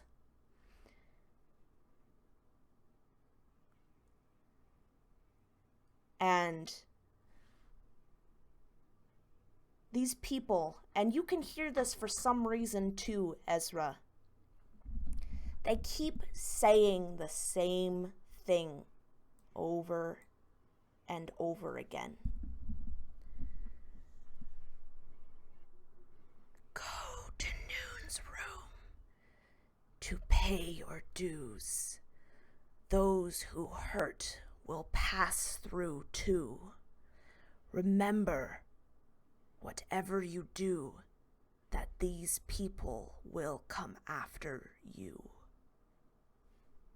And they just keep repeating that over and over again.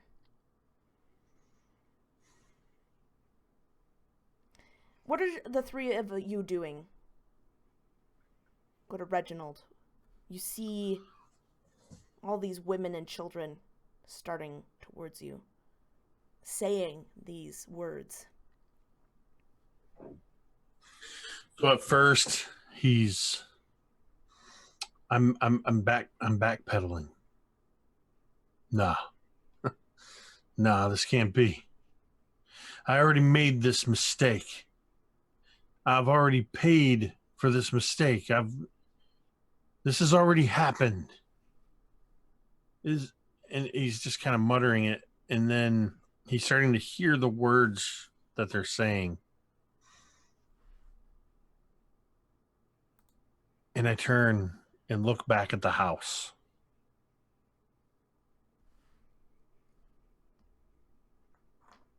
I look at Ezra in the car.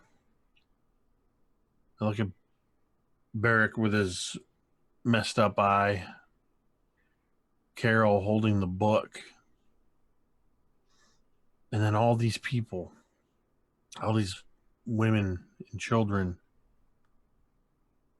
broken, bruised, bloodied because of my orders. And then I turn to the house. I don't run, but I begin moving at a quick pace. And I just keep saying, Noon! All right, Noon. We're going to see what's in your room. And I'm heading up to the house. Carol? Barrick?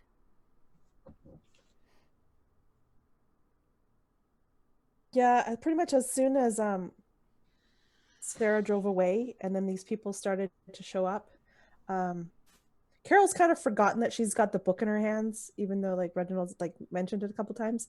But when she hears those voices saying like go to Noon's room, she's kind of just resigned all of a sudden, just like there's no out, and she heads towards the house.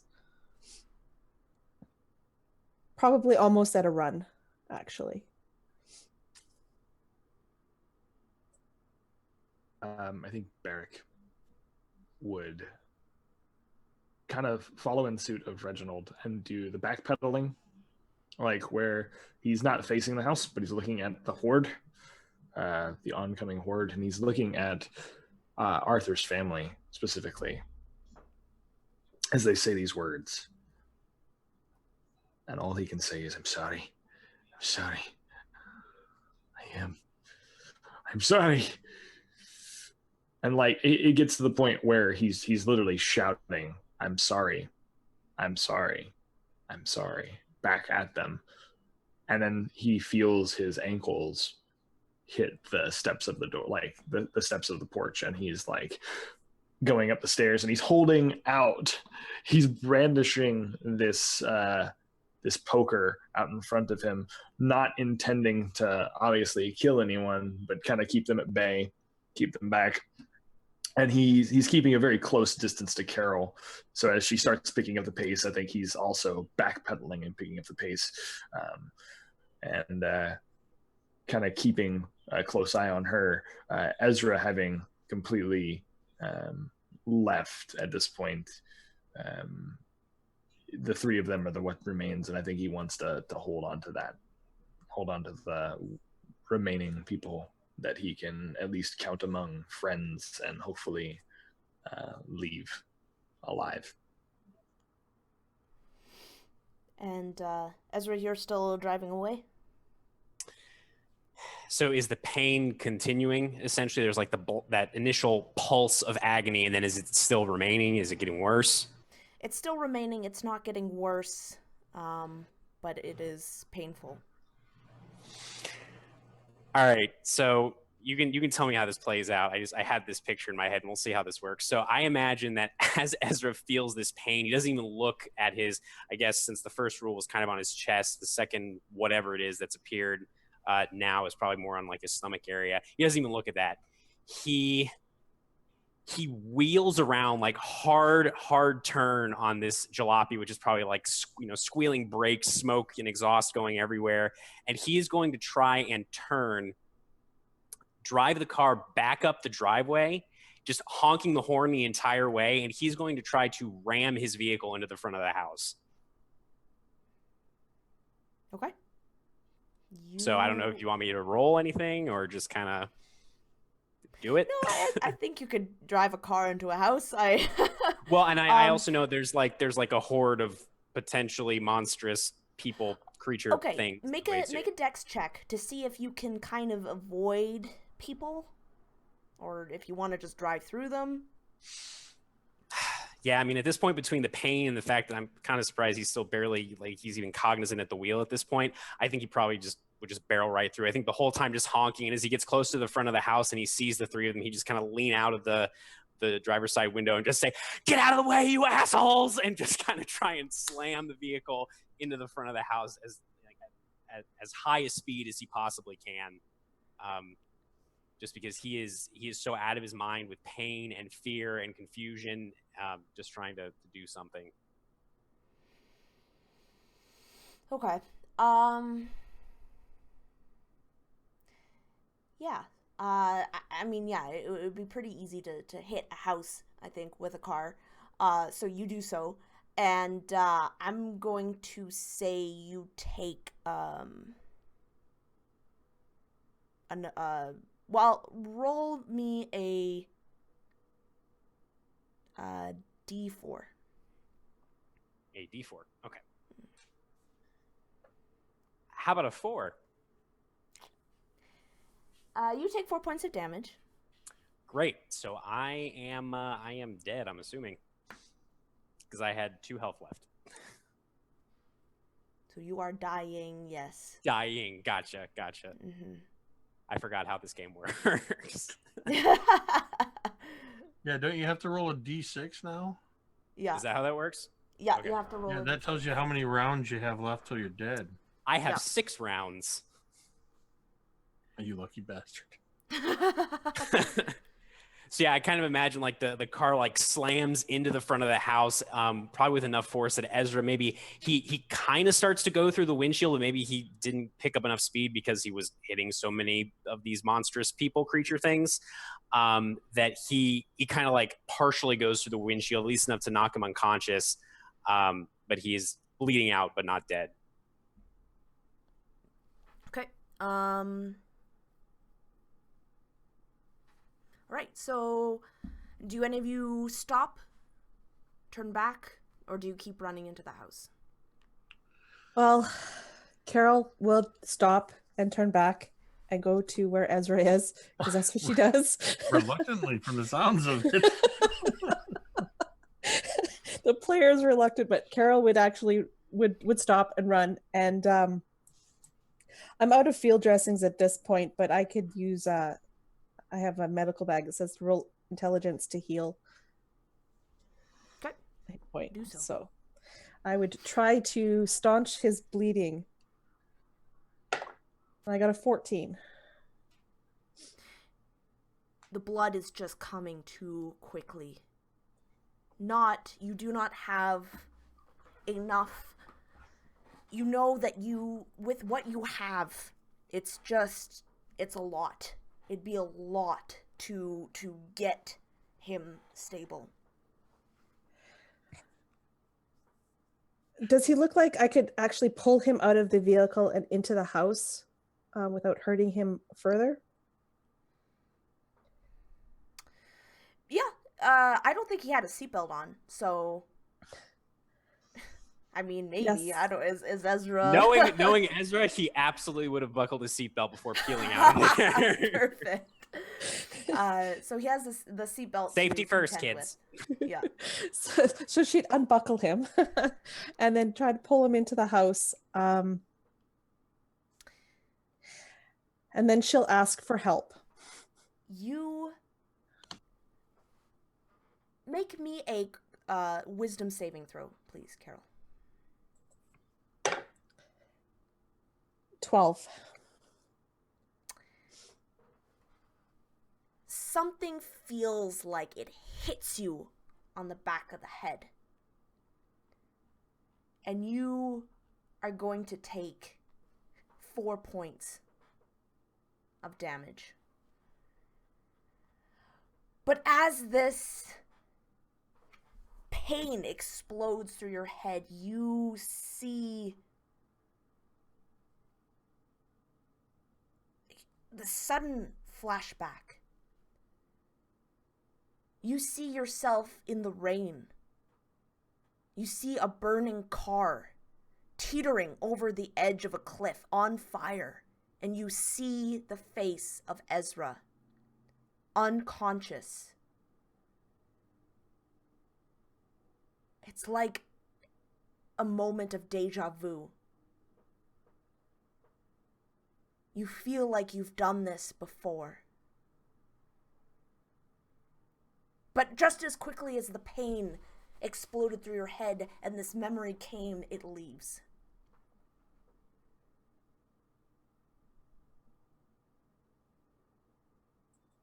And I'm now staring at Ezra in this car. Yes. Barrick or Reginald, do you help Carol as she is? I getting think I Ezra out of would. the car? I think Barrick would probably be. Reginald would probably have been two or three steps ahead of us, so he would have been on the move. I see Reginald. I'm used to the chaos of war. Right. I'm used to not being distracted and being focused. And I'm focused on the house right now. So I almost see it playing out cinematically, almost like in slow motion as I'm moving up the steps. The car crashes into the side of the porch. The horn, as Ezra crashes in, is going off. Carol's rushing over. All of this is happening. She's trying to help. Barrick's coming behind me, trying to help. And I'm just moving up the steps and toward the door.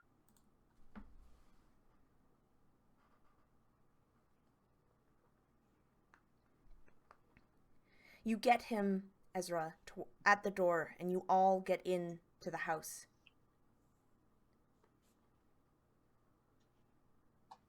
You get him in, and you look, and you see that the hole in the floor is back. The wood rotted. You hear voices. Singing children coming from the hole.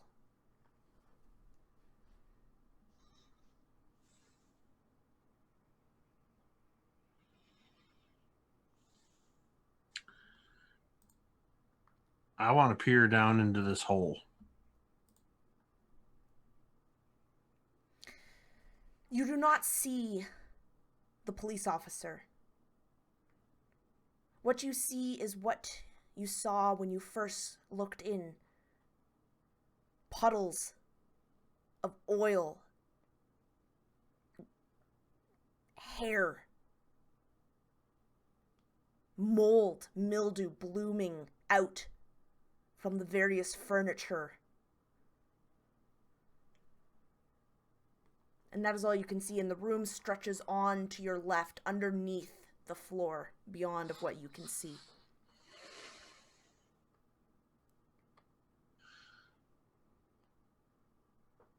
I would say out loud, is this your room, Noon?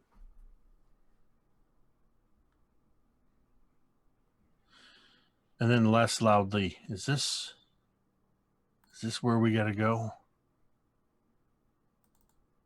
And I'm going to kind of move around the edge of the hole. I just want to see if I can see other doorways or anything else in this room below. You kind of position yourself so you can see further into the room, and you do see that there is a door. Carol, you saw this door when you first went down into the hole. It was locked. Padlocked. But, Reginald, you see no locks. You see it's just a door.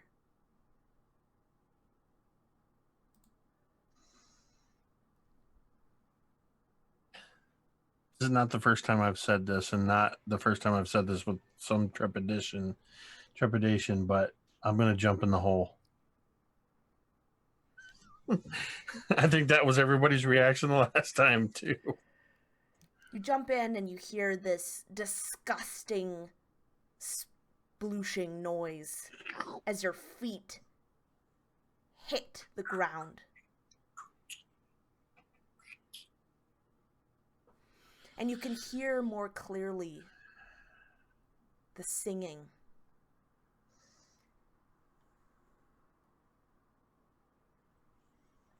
and you hear that they are singing the book.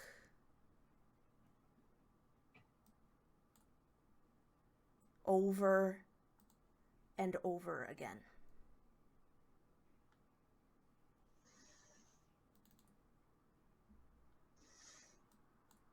I'm in it now.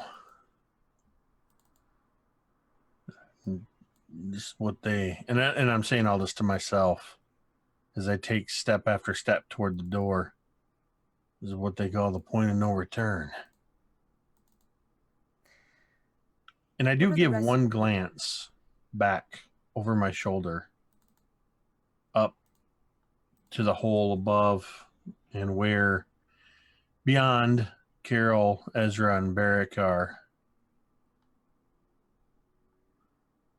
Well, let's see this thing through to the end, and I'm going to go to the door.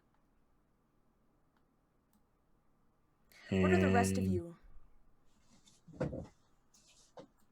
Carol is actually probably not paying any attention to what Reginald is doing right now, because all she can think of is like Ezra is bleeding out in front of her, and she's got to stop this somehow. And once he's in the house, I mean, she's doing whatever she can to stop the bleeding, but she calls out, "You said you'd help stop the bleeding."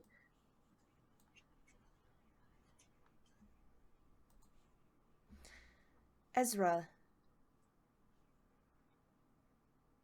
you are dreaming. You know that this is a dream. You are aware. You are in a place where you feel most serene, most comfortable. Where is that place? I imagine it would probably be his own room, his bedroom. He he still lives with his. Well, actually, no, he doesn't live with his parents. He has a very small apartment near the community college where he helps as a teacher's assistant. He helps the professor of history at the local community college, Ivan Gaskins. And but yeah, his apartment isn't nice. It's not especially large, but it's his. And there's lamps all over the place. I mean, it is never dark inside this apartment. So I imagine he's dreaming that he's just like laying on the couch, probably reading a book of some kind, just completely at ease and at peace with himself. All the lights are on, of course. You see a man suddenly standing in front of you. This man looks too perfect, poreless. His face is absolutely smooth. And he smiles, and you see that his teeth are not differentiated. Just one white line. He almost looks like some sort of cartoon character. Some sort of drawn hero come to life, a doll, almost.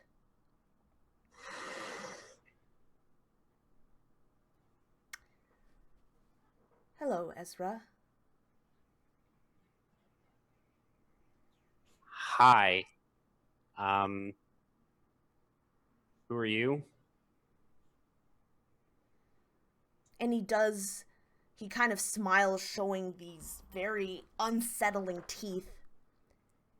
And he makes a bow. I am Noon. I thought you were going to say that. You are very smart. You always have been. So why would such a smart boy be so afraid of the dark?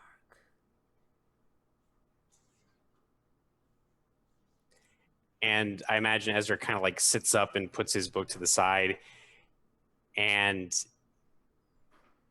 he looks at Noon at these unsettling teeth, and he just says, "Well, you seem to know so much about all of us.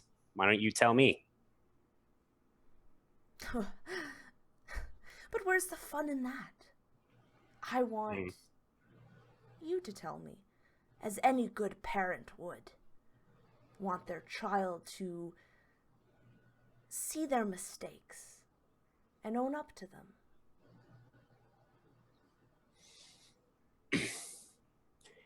And I think at the mention of parents specifically, Ezra kind of flinches a little, and he says,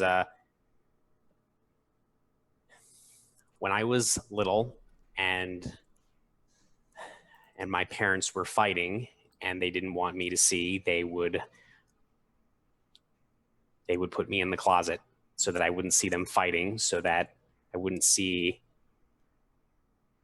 my father hitting my mother. I wouldn't see her hitting him back.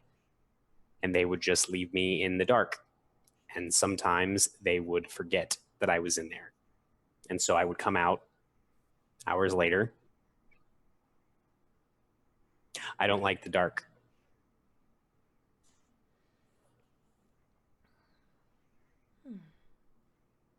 And you can see from his eyes, he doesn't seem at all surprised about that.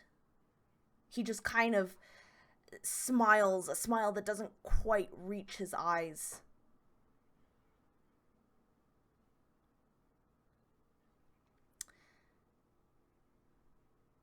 Do you think you're a good person, Ezra?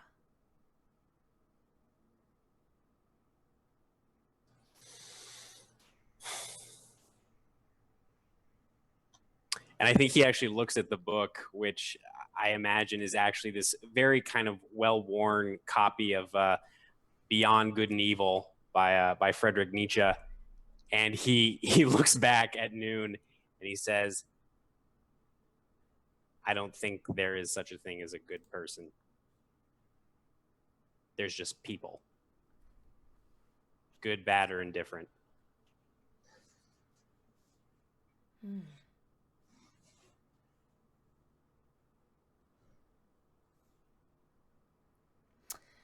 You know what I like about children?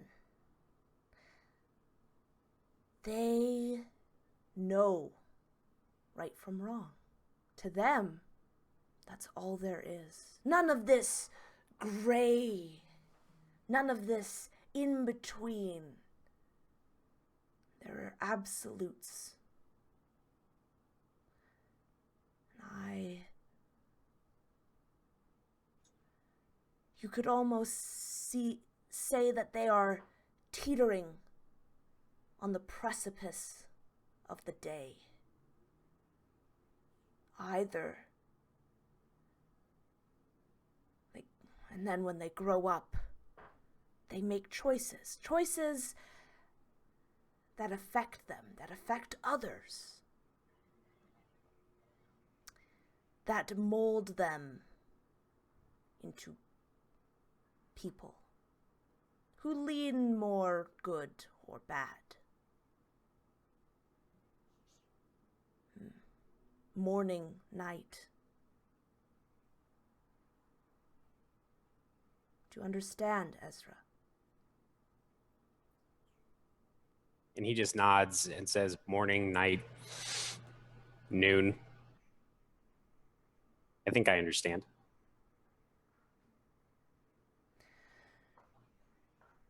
You and your friends have one more test. And then, I swear, it'll all be over. But it is time for you to wake up. And he kind of snaps his fingers with this eerie, unsettling grin.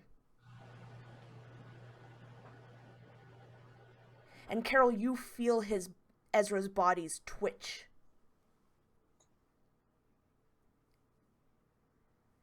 And he gasps for breath. Ezra, don't try to talk. And he kind of looks around, and then he looks at you, Carol, and just is like, oh, Don't try to talk. Just, you've been very hurt. yeah.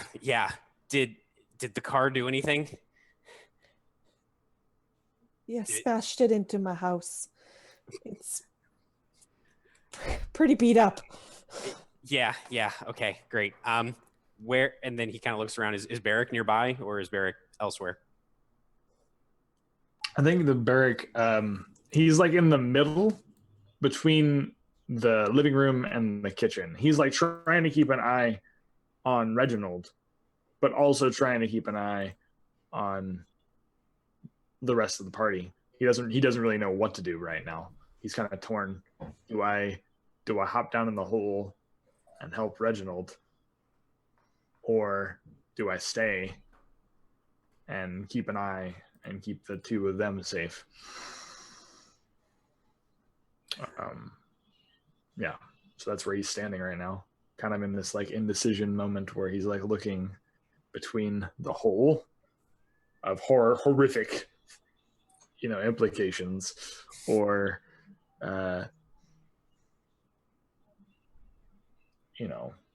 his friends, and Ezra finally coming to where he thought he was a dead man.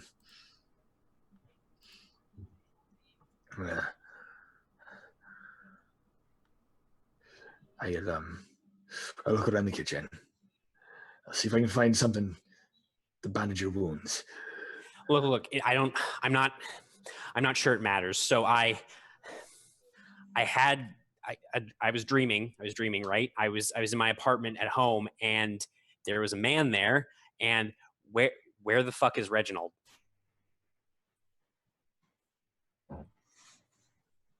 Yeah, Carol, that would be like looking around. Where did he go?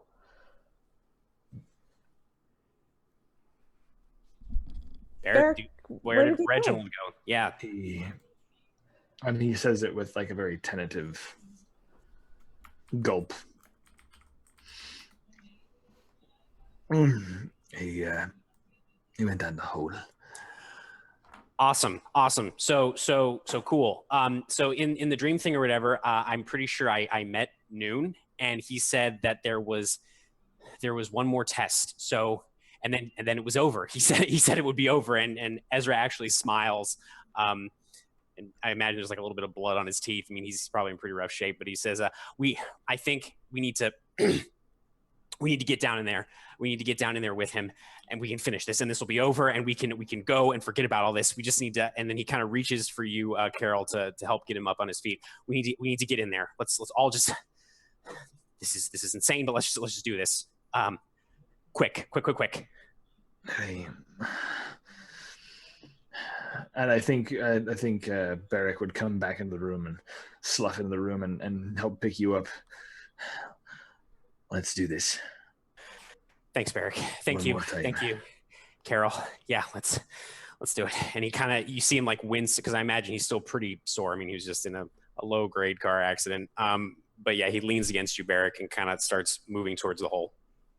Yeah, I kind of imagine that between the two of them, like Barrick's on one side and Carol's on the other, and you're kind of propped up between the two of them, and we're hobbling you towards the kitchen. Reginald, have you approached the door? I have.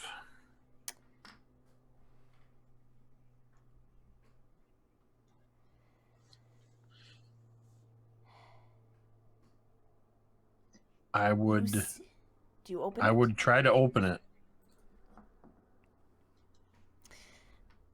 You can. And as soon as you turn the knob, the singing stops. And there's silence. You open the door and you walk in.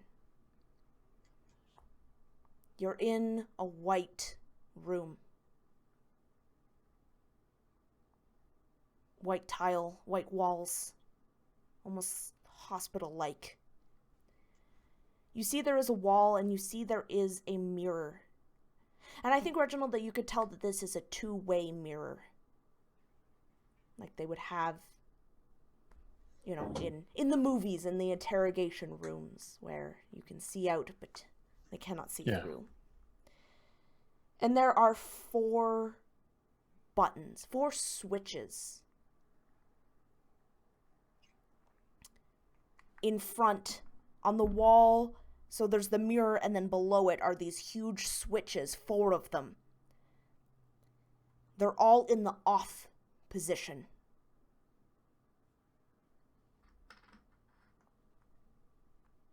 And on the side, there is a light switch. On the left side of the wall where the mirror is, there is a light switch. Beyond the mirror is dark. You cannot see through it.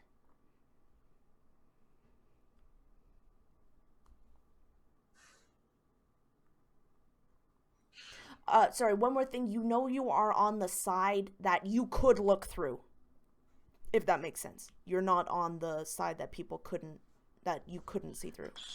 So, okay, so I don't see like a reflective mirror. I see the kind of smoky, I should be able to see through this kind of thing. Yes, but the room beyond is dark.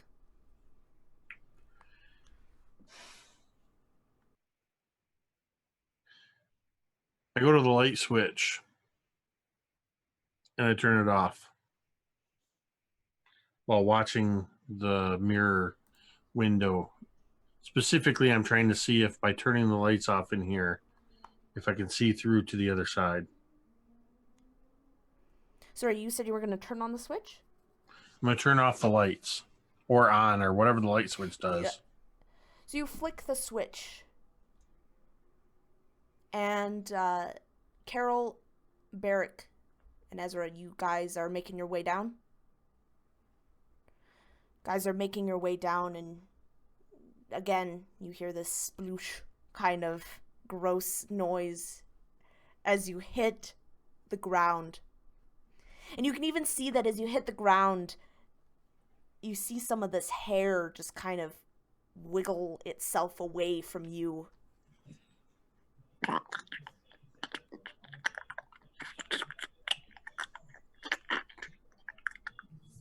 Barrick, stop it. You're making it worse.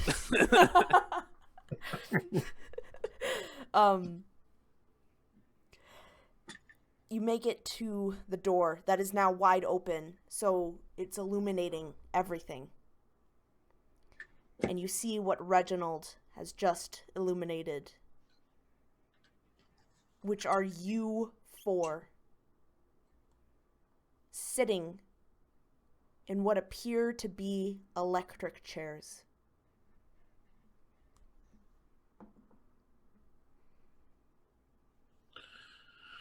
And if you look to your right, there is a door beyond the mirror. There's a door that says exit on it.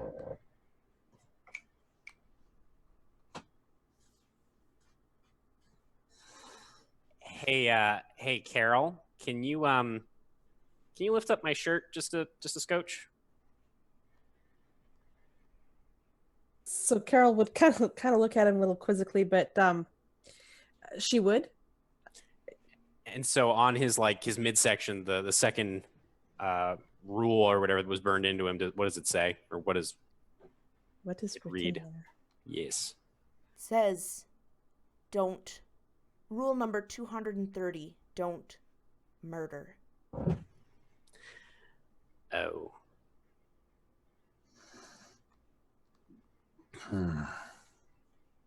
Is there an obvious correlation between the 4 of us in electric chairs on the other side of the mirror and the switches? Yes. There is an obvious correlation between them. Like determine which switch goes to which chair? Yes. Yep. Very obvious. And you see that above the chairs, you see a sign over each person that says the rules that they have broken.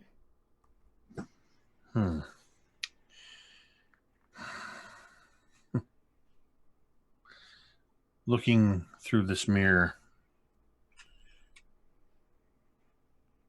I imagine I am, without even thinking about it, my hand is hovering near the switch that goes to my own body. And I'm just looking through the glass. I kind of lean my forehead on the glass. My left hand just reaching down and just kind of like my thumb is just tracing along the switch.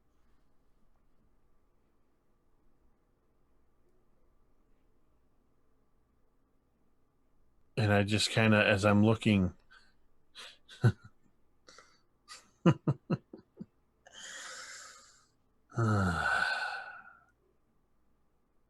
and I look behind me.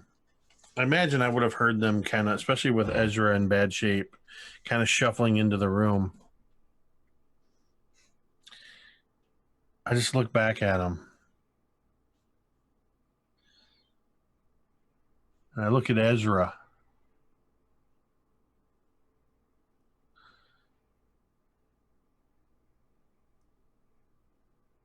Maybe you were right, and we're not going to be able to twist these rules around. Sometimes maybe rules are just meant to be broken. As I kind of involuntarily touch the rule on my chest that says no killing.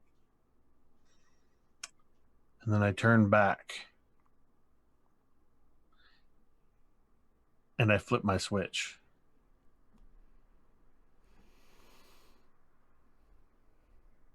The person that is you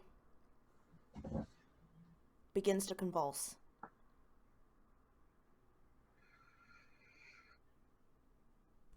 And as a person in an electric chair does, after a while it stops and the person slumps down. But you, Reginald, feel fine.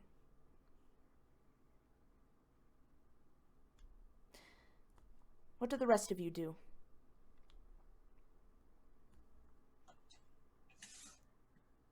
So you said in that other room where the other us's are, there's the exit door? No, it is in this room. It's in It's the in room this that you're room. in. There is an exit, yes. And it says exit on it. Sorry if I didn't make that clear. Okay. I think Carol will, she's just going to head to the exit that says exit.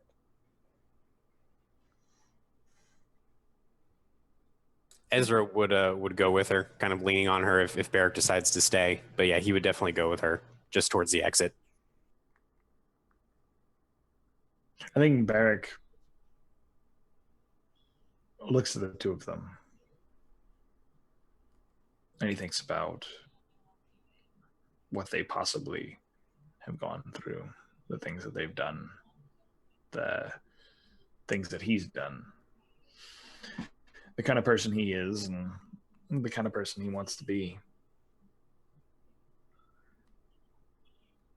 He knows what he's done. And I doubt this house will allow him to forget those memories anytime soon. So he lets Ezra and Carol walk toward the exit door. And as much as he wants to stop them, he doesn't. They have nothing to prove to him. But he's watching as Reginald's other is scorching in the other room. He's watching. I imagine, like, when you watch an electrocution, could you smell it in this room by this time, like this point? No, you can't smell anything. Okay. Just wondering how dense the walls are here in this place.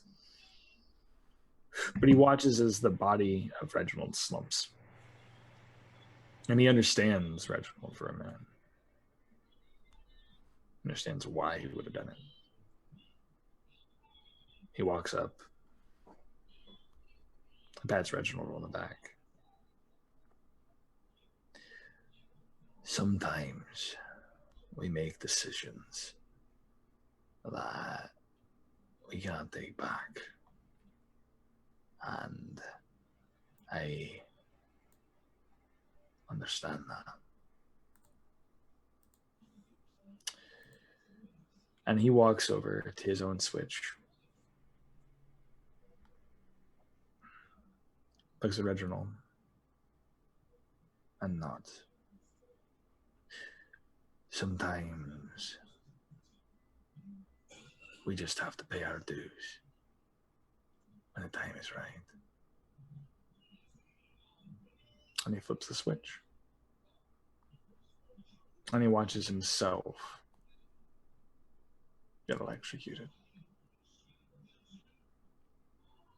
Says nothing, but just stands there.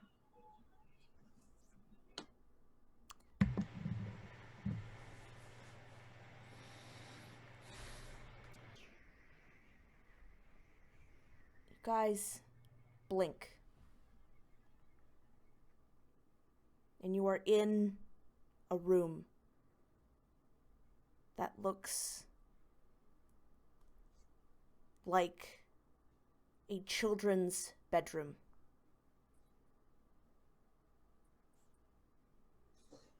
Nothing fancy, nothing, but old. Older.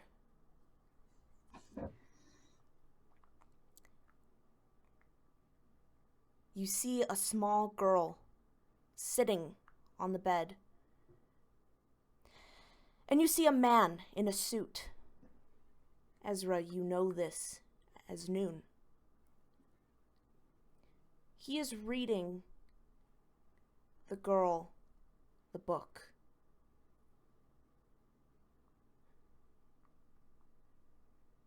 And he pauses. And he looks up at the four of you. Kind of tilts his head. And that smile slips across his face. Doesn't quite reach his eyes.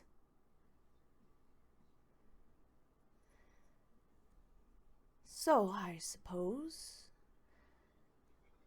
the decisions have been made, then. That was the final test. Interesting. Not how I thought that they would have turned out. But then again, that's not my call. I believe I should introduce myself to the other three of you. I am Noon. Welcome to my playground.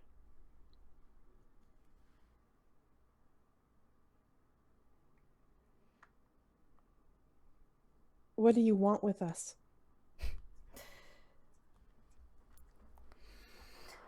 It's not what I want with you. I am a businessman. I'm told what I have to do to make a decision whether you guys are going to spend eternity in paradise or not. Based on some trials. And of course, what they had suggested was so boring.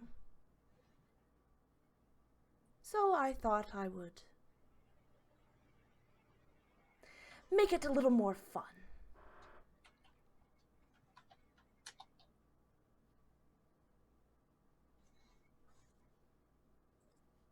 It was very close. Very close. We had to do a tiebreaker for all of you, which was very interesting. Very interesting. That It's not usually like that, I must say.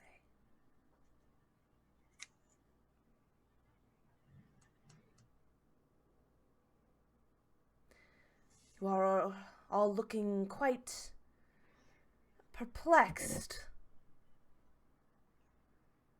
More like shell shocked, I think.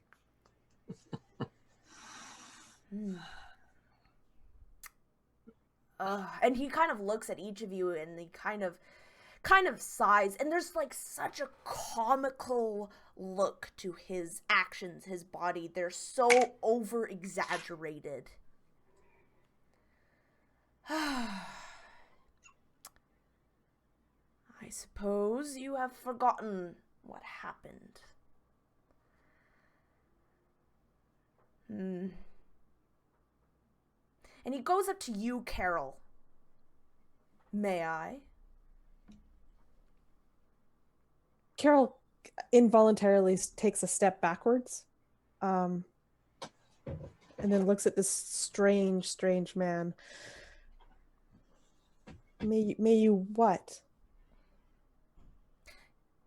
Give you back your memories of your death. And she just stares at him like gobsmacked. Like, what is he just saying? She doesn't answer him back. She's just like mouth hanging open, staring at him. He just stands there with this weird smile, waiting for your response.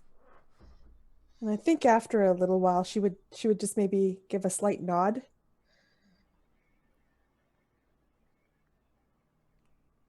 Ah, excellent. And the rest of you? Yes? No? Yeah, you do it. Will that help determine the whole paradise or not thing? Oh, no. That's already been decided. Great.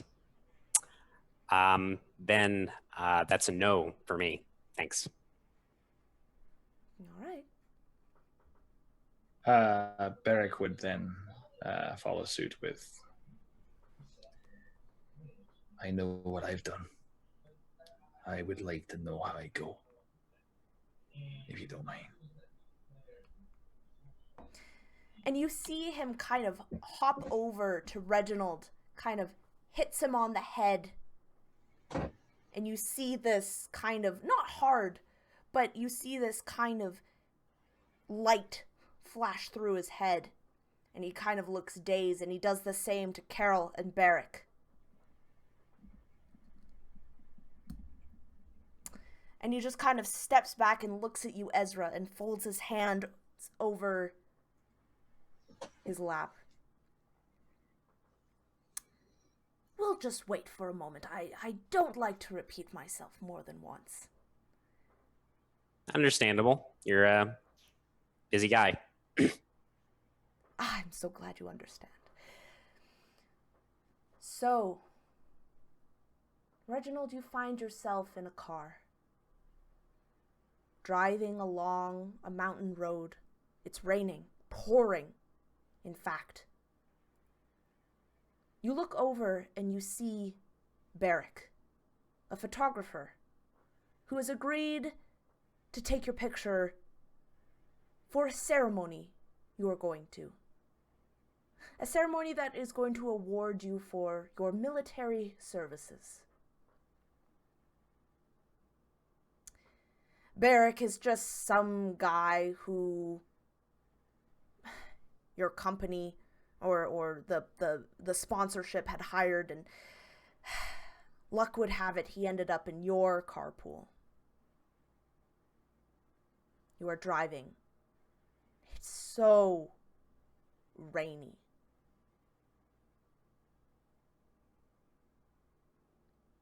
You see lights.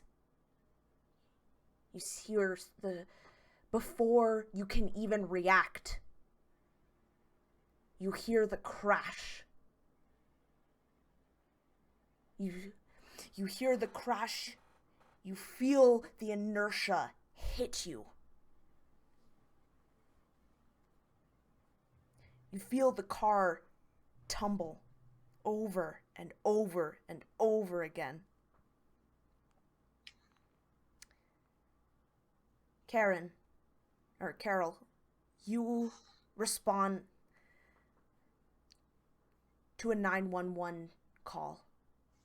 There has been a terrible accident involving 2 vehicles on a mountain pass. You see there is only one car that is still on the road. You see a young man in the car.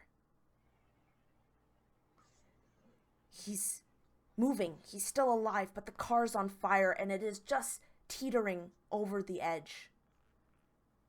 You think that you can save him. You know you can save him.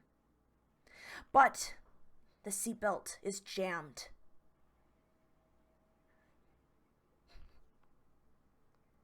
So you try and cut it. The firemen, where are they? The fire truck.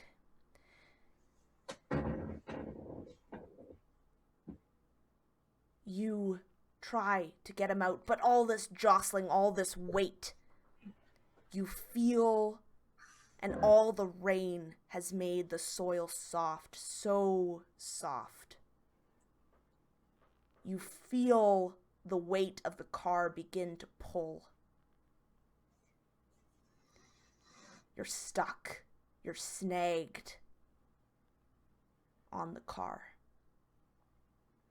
And as you begin to fall, you hear the sound of a phone ringing. This man's phone. Before everything goes black.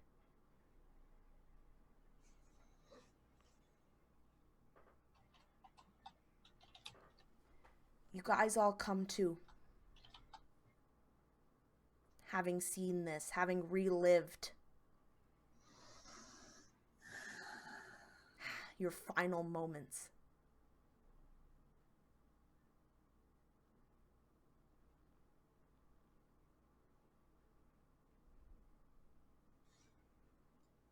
Noon is standing there, smiling.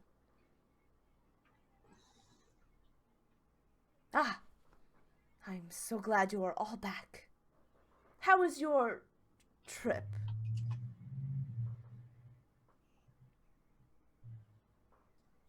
Are you guys okay?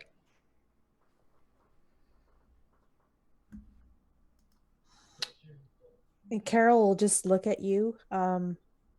She doesn't say anything. She just looks at you. And that's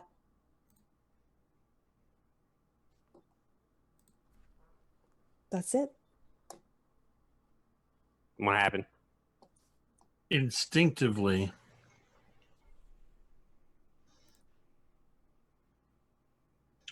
I raise the gun and press it firmly between your eyes, Ezra. You can feel it shaking. You can see the rage in my face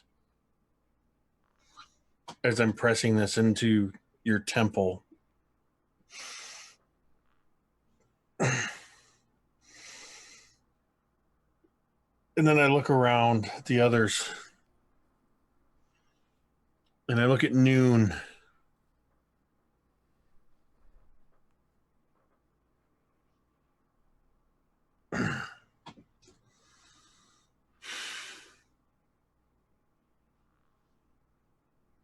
And I look at the gun in my hand. And it just seems so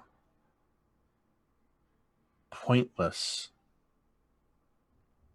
As I just remember before the flood of this memory,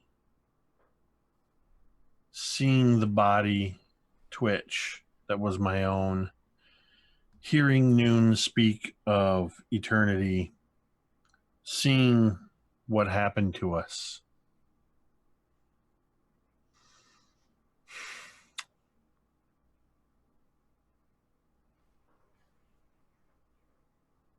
And you hear the sound of the gun falling from my hand to the floor as my shoulders sag.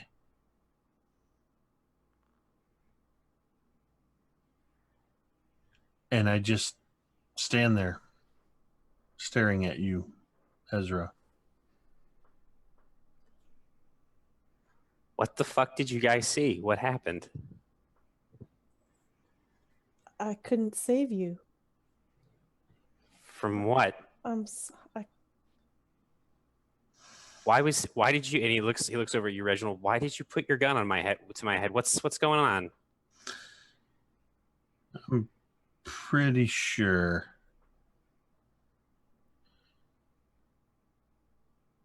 we're all here because you killed us. And Ezra kind of scoffs. I was like, what? That doesn't make any sense. I've never killed anybody in my life. And he kind of nods over to you, Barrick, kind of looking at your face for a moment. I haven't killed anybody. Maybe it was an accident. Maybe it was the rain.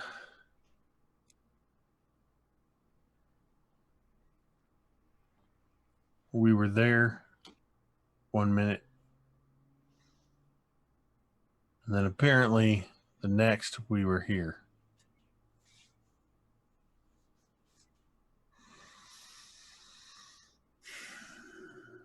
Barrick, when you look to him, Ezra, Barrick's face looks like it could be absolutely furious.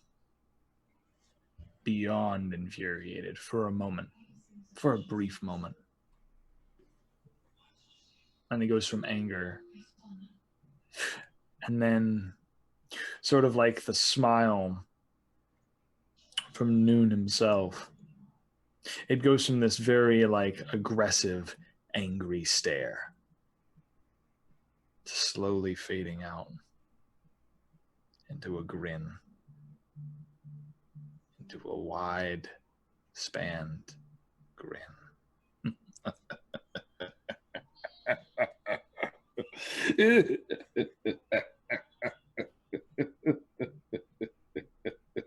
You know, I half expected that to happen.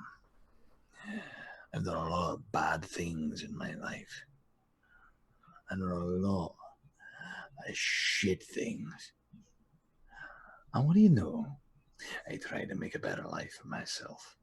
I try to make my things right for the first fucking time. And of all people, it had to be you. It had to be you that had to come along in my life and ruin that for me. So no, I'm not mad at you. I'm not going to kill you. I can't even bring myself to do anything. Because for the first time in my life, this feels right. Yeah. I feel like this was meant to happen.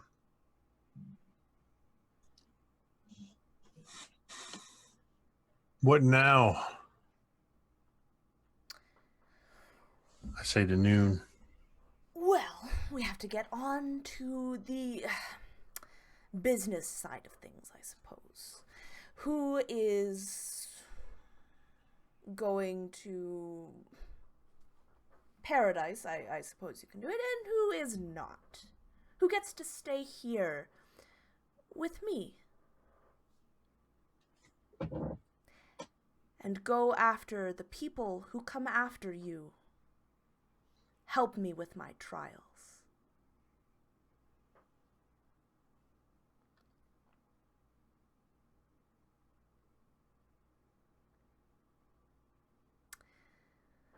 All right. Well, if there's no other questions or comments, I suppose we should get down to it. Like I said, overall, this was a very, very difficult decision. I like to put everyone on equal playing field.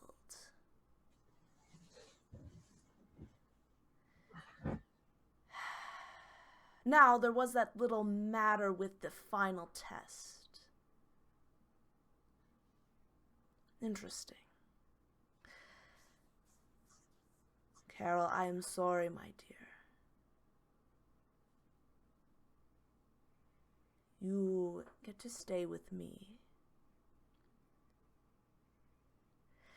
I was the most upset of all of these. I was rooting for you the most. You must believe me.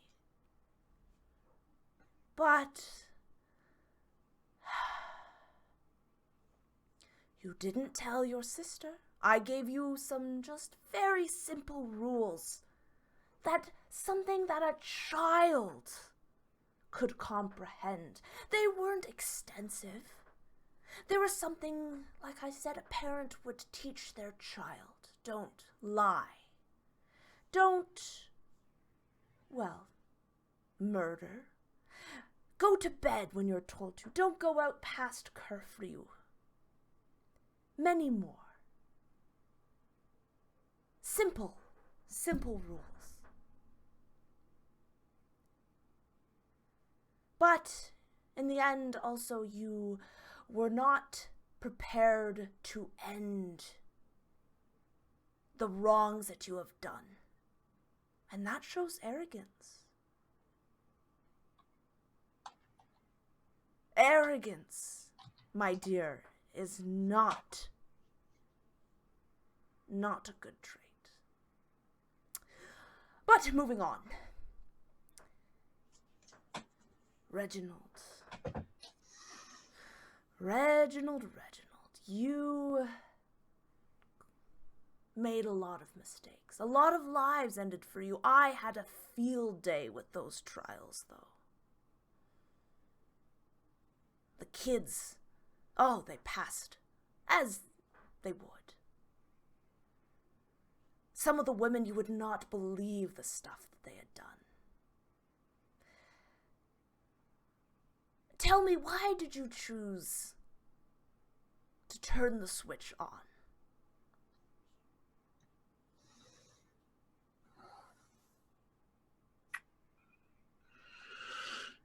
It just seemed like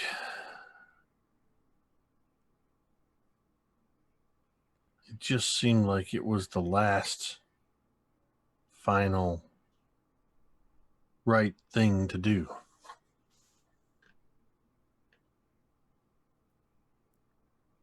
And you were right. Very good. Very good. And if you'll just go through that door, you will be talking to another person. It's a whole bureaucracy up here. You will be talking with another person, and they'll get you sorted with eternity, I guess.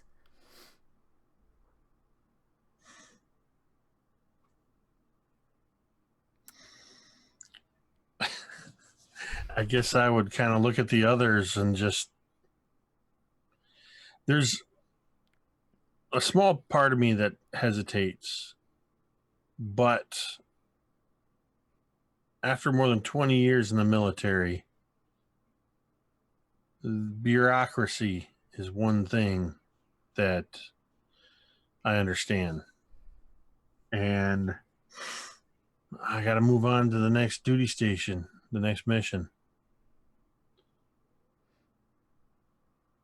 I look at each of them and just give a nod.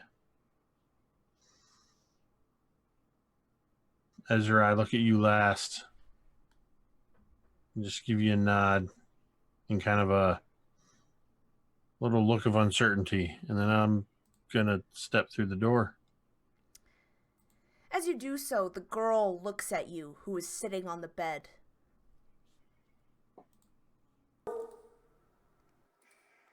Thanks for playing with me, Mr. Cherry.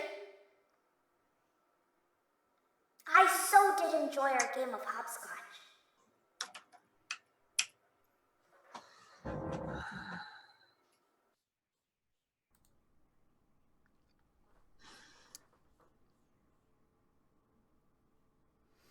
I just kind of smile and nod at her and head through the door. Now on to Ezra. You gave me a lot to think about with your answer to my question. It's very interesting. And to be honest, I didn't know what to expect from you. Where do you think you should go? Do you want to stay here with me? Or would you like to go with Reginald?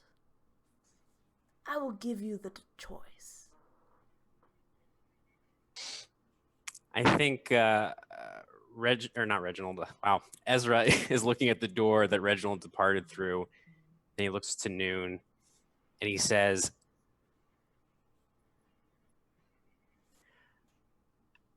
"How about?"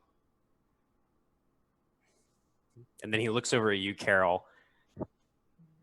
How about a trade? How about if I really killed all of these people in a car accident in the rain or whatever? Let Miss Friesen go, and I'll stay here.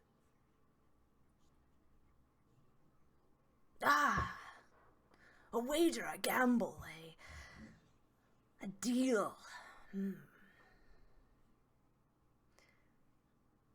You're playing to my interests. Oh,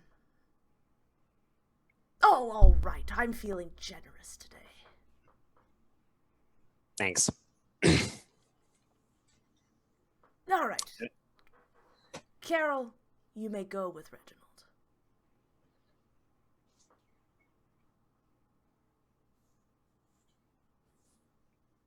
And Carol looks at Ezra, and she looks at Noon, and then she looks back at Ezra, and she's like, Ezra, why?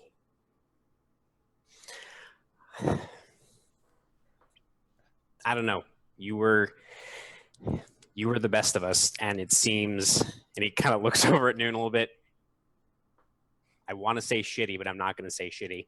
It seems ridiculous that you don't get to enjoy being the best of us because of some silly technicality. You didn't know what was going on. None of us did. So, enjoy yourself. I think you deserve it most of all. Thank you, Carol.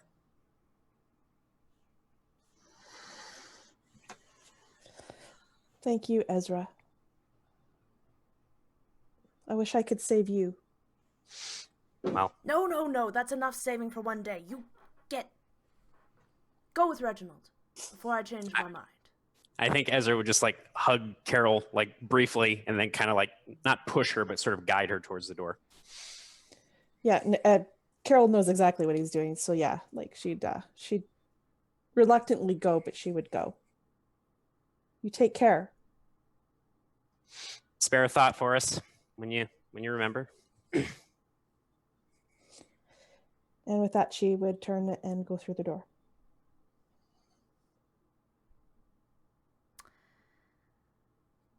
Barrick. Final person. You are the one that I was sure was going to spend the rest of eternity with me. I was so sure. Do you think you deserve to go or to stay here?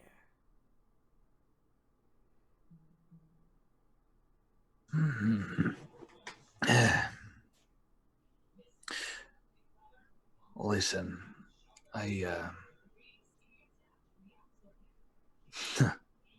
don't know anymore. That's an honest answer. I don't know anymore. I started here at this fucking house. Sorry. Oh, my bad. I started here at this house. Pardon my language. I started here wanting a new life. Wanted to start something new. Hopefully,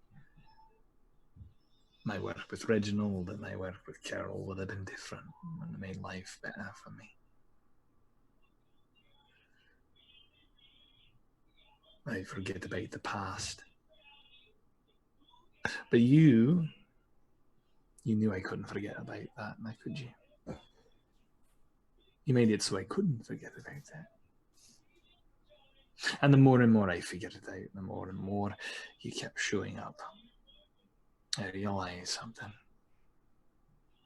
That I had to pay my dues.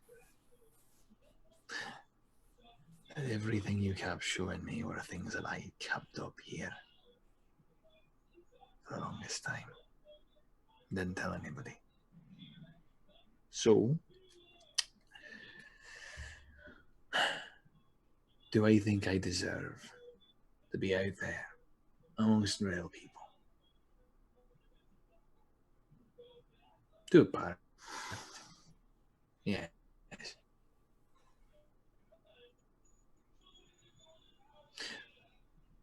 In there, in this house, to redeem a part of myself. I think I did that. But no. You're asking me, no, I'm a shit person. I am. And even if I wanted to change, I don't think that's going to change who I am now. I've done what I've done. I've paid my dues. That's all I can say to that.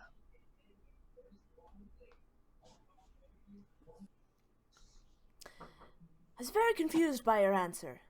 So, I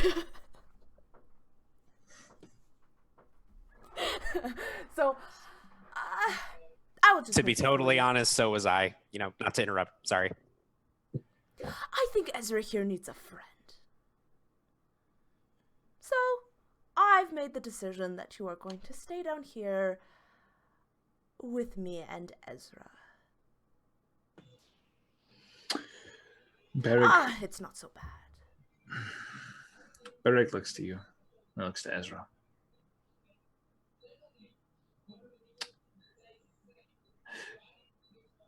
You know, I thought I'd be upset about that. But I'm not.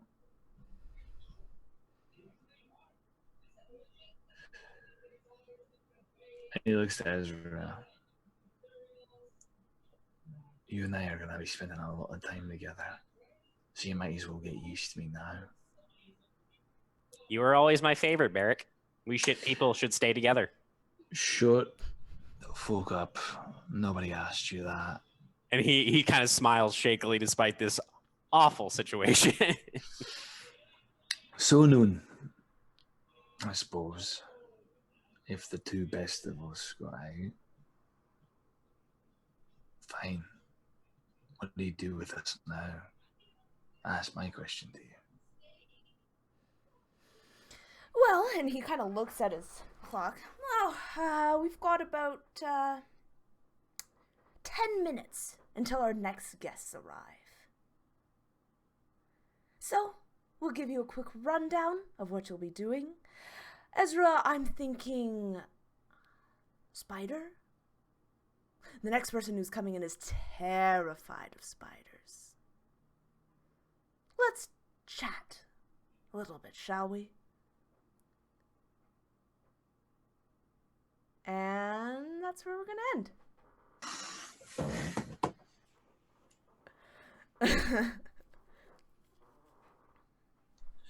I don't think I've ever been so weirded out about going to heaven.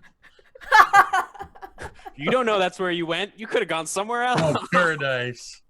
Whose paradise?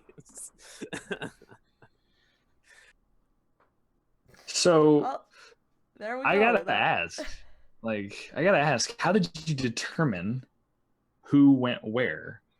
So That is super cool.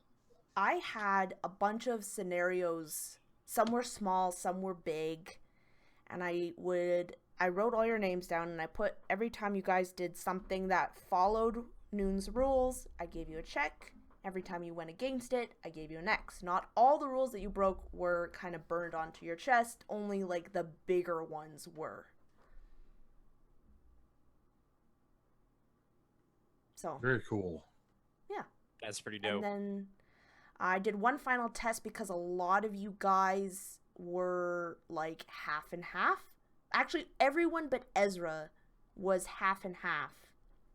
Like, that was the literal deciding factor. Ezra, you were never getting out of here. No, probably not. Or, well, so that's the question though. So was I wasn't half and half. Was I like more check marks than X's or more X's than check marks?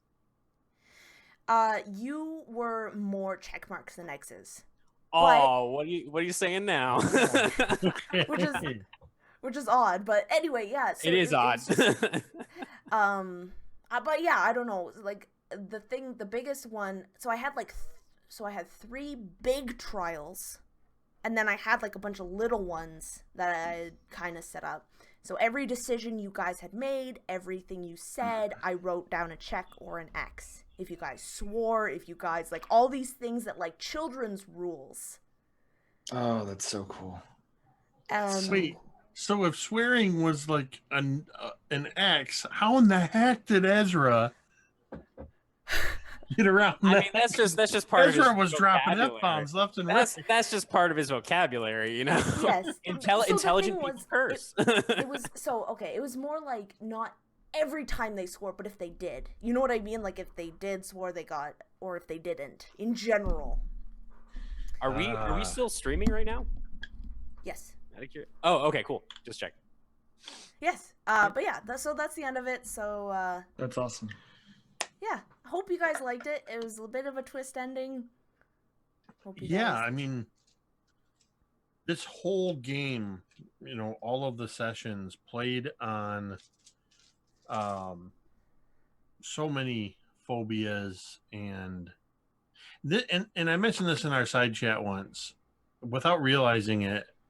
Probably one of the most mundane things is actually one of the things that creeps me out the most. And that's the fact that no matter where the book was put or left, it always showed up. That kind of thing I've seen in horror movies where there's the rubber ball at the top of the stairs and it bounces down the stairs and he takes it and locks it away. And then it bounces down the stairs and he takes it and he throws it in the river and he comes home and it's all wet bouncing down the stairs. That kind of stuff freaks me out. And yeah, so I was, I as a player was very on edge, but in like, kind of like the, you know, it's the reason why we ride roller coasters and watch scary movies is you want, you want to be scared. So I've said it before and I'll say it again. It's not necessarily the gore or the traditional horror aspects. It's just the all out creep factor, Megan. You know what notes to hit and how to play on those things and bring out that real visceral reaction in your games. And that's why I love playing in these games. So I already took my hat off, but I'll put it on again so I can take it off to you. Yeah, awesome. So we'll end it.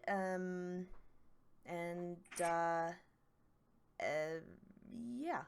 Everyone who their links are down below. Oh, actually, Karen, don't let me forget. I will link your new channel. Yes. But yeah, thanks everyone. Thanks to my fantastic players for playing, and hope to see you some next time. Have a good night, everyone.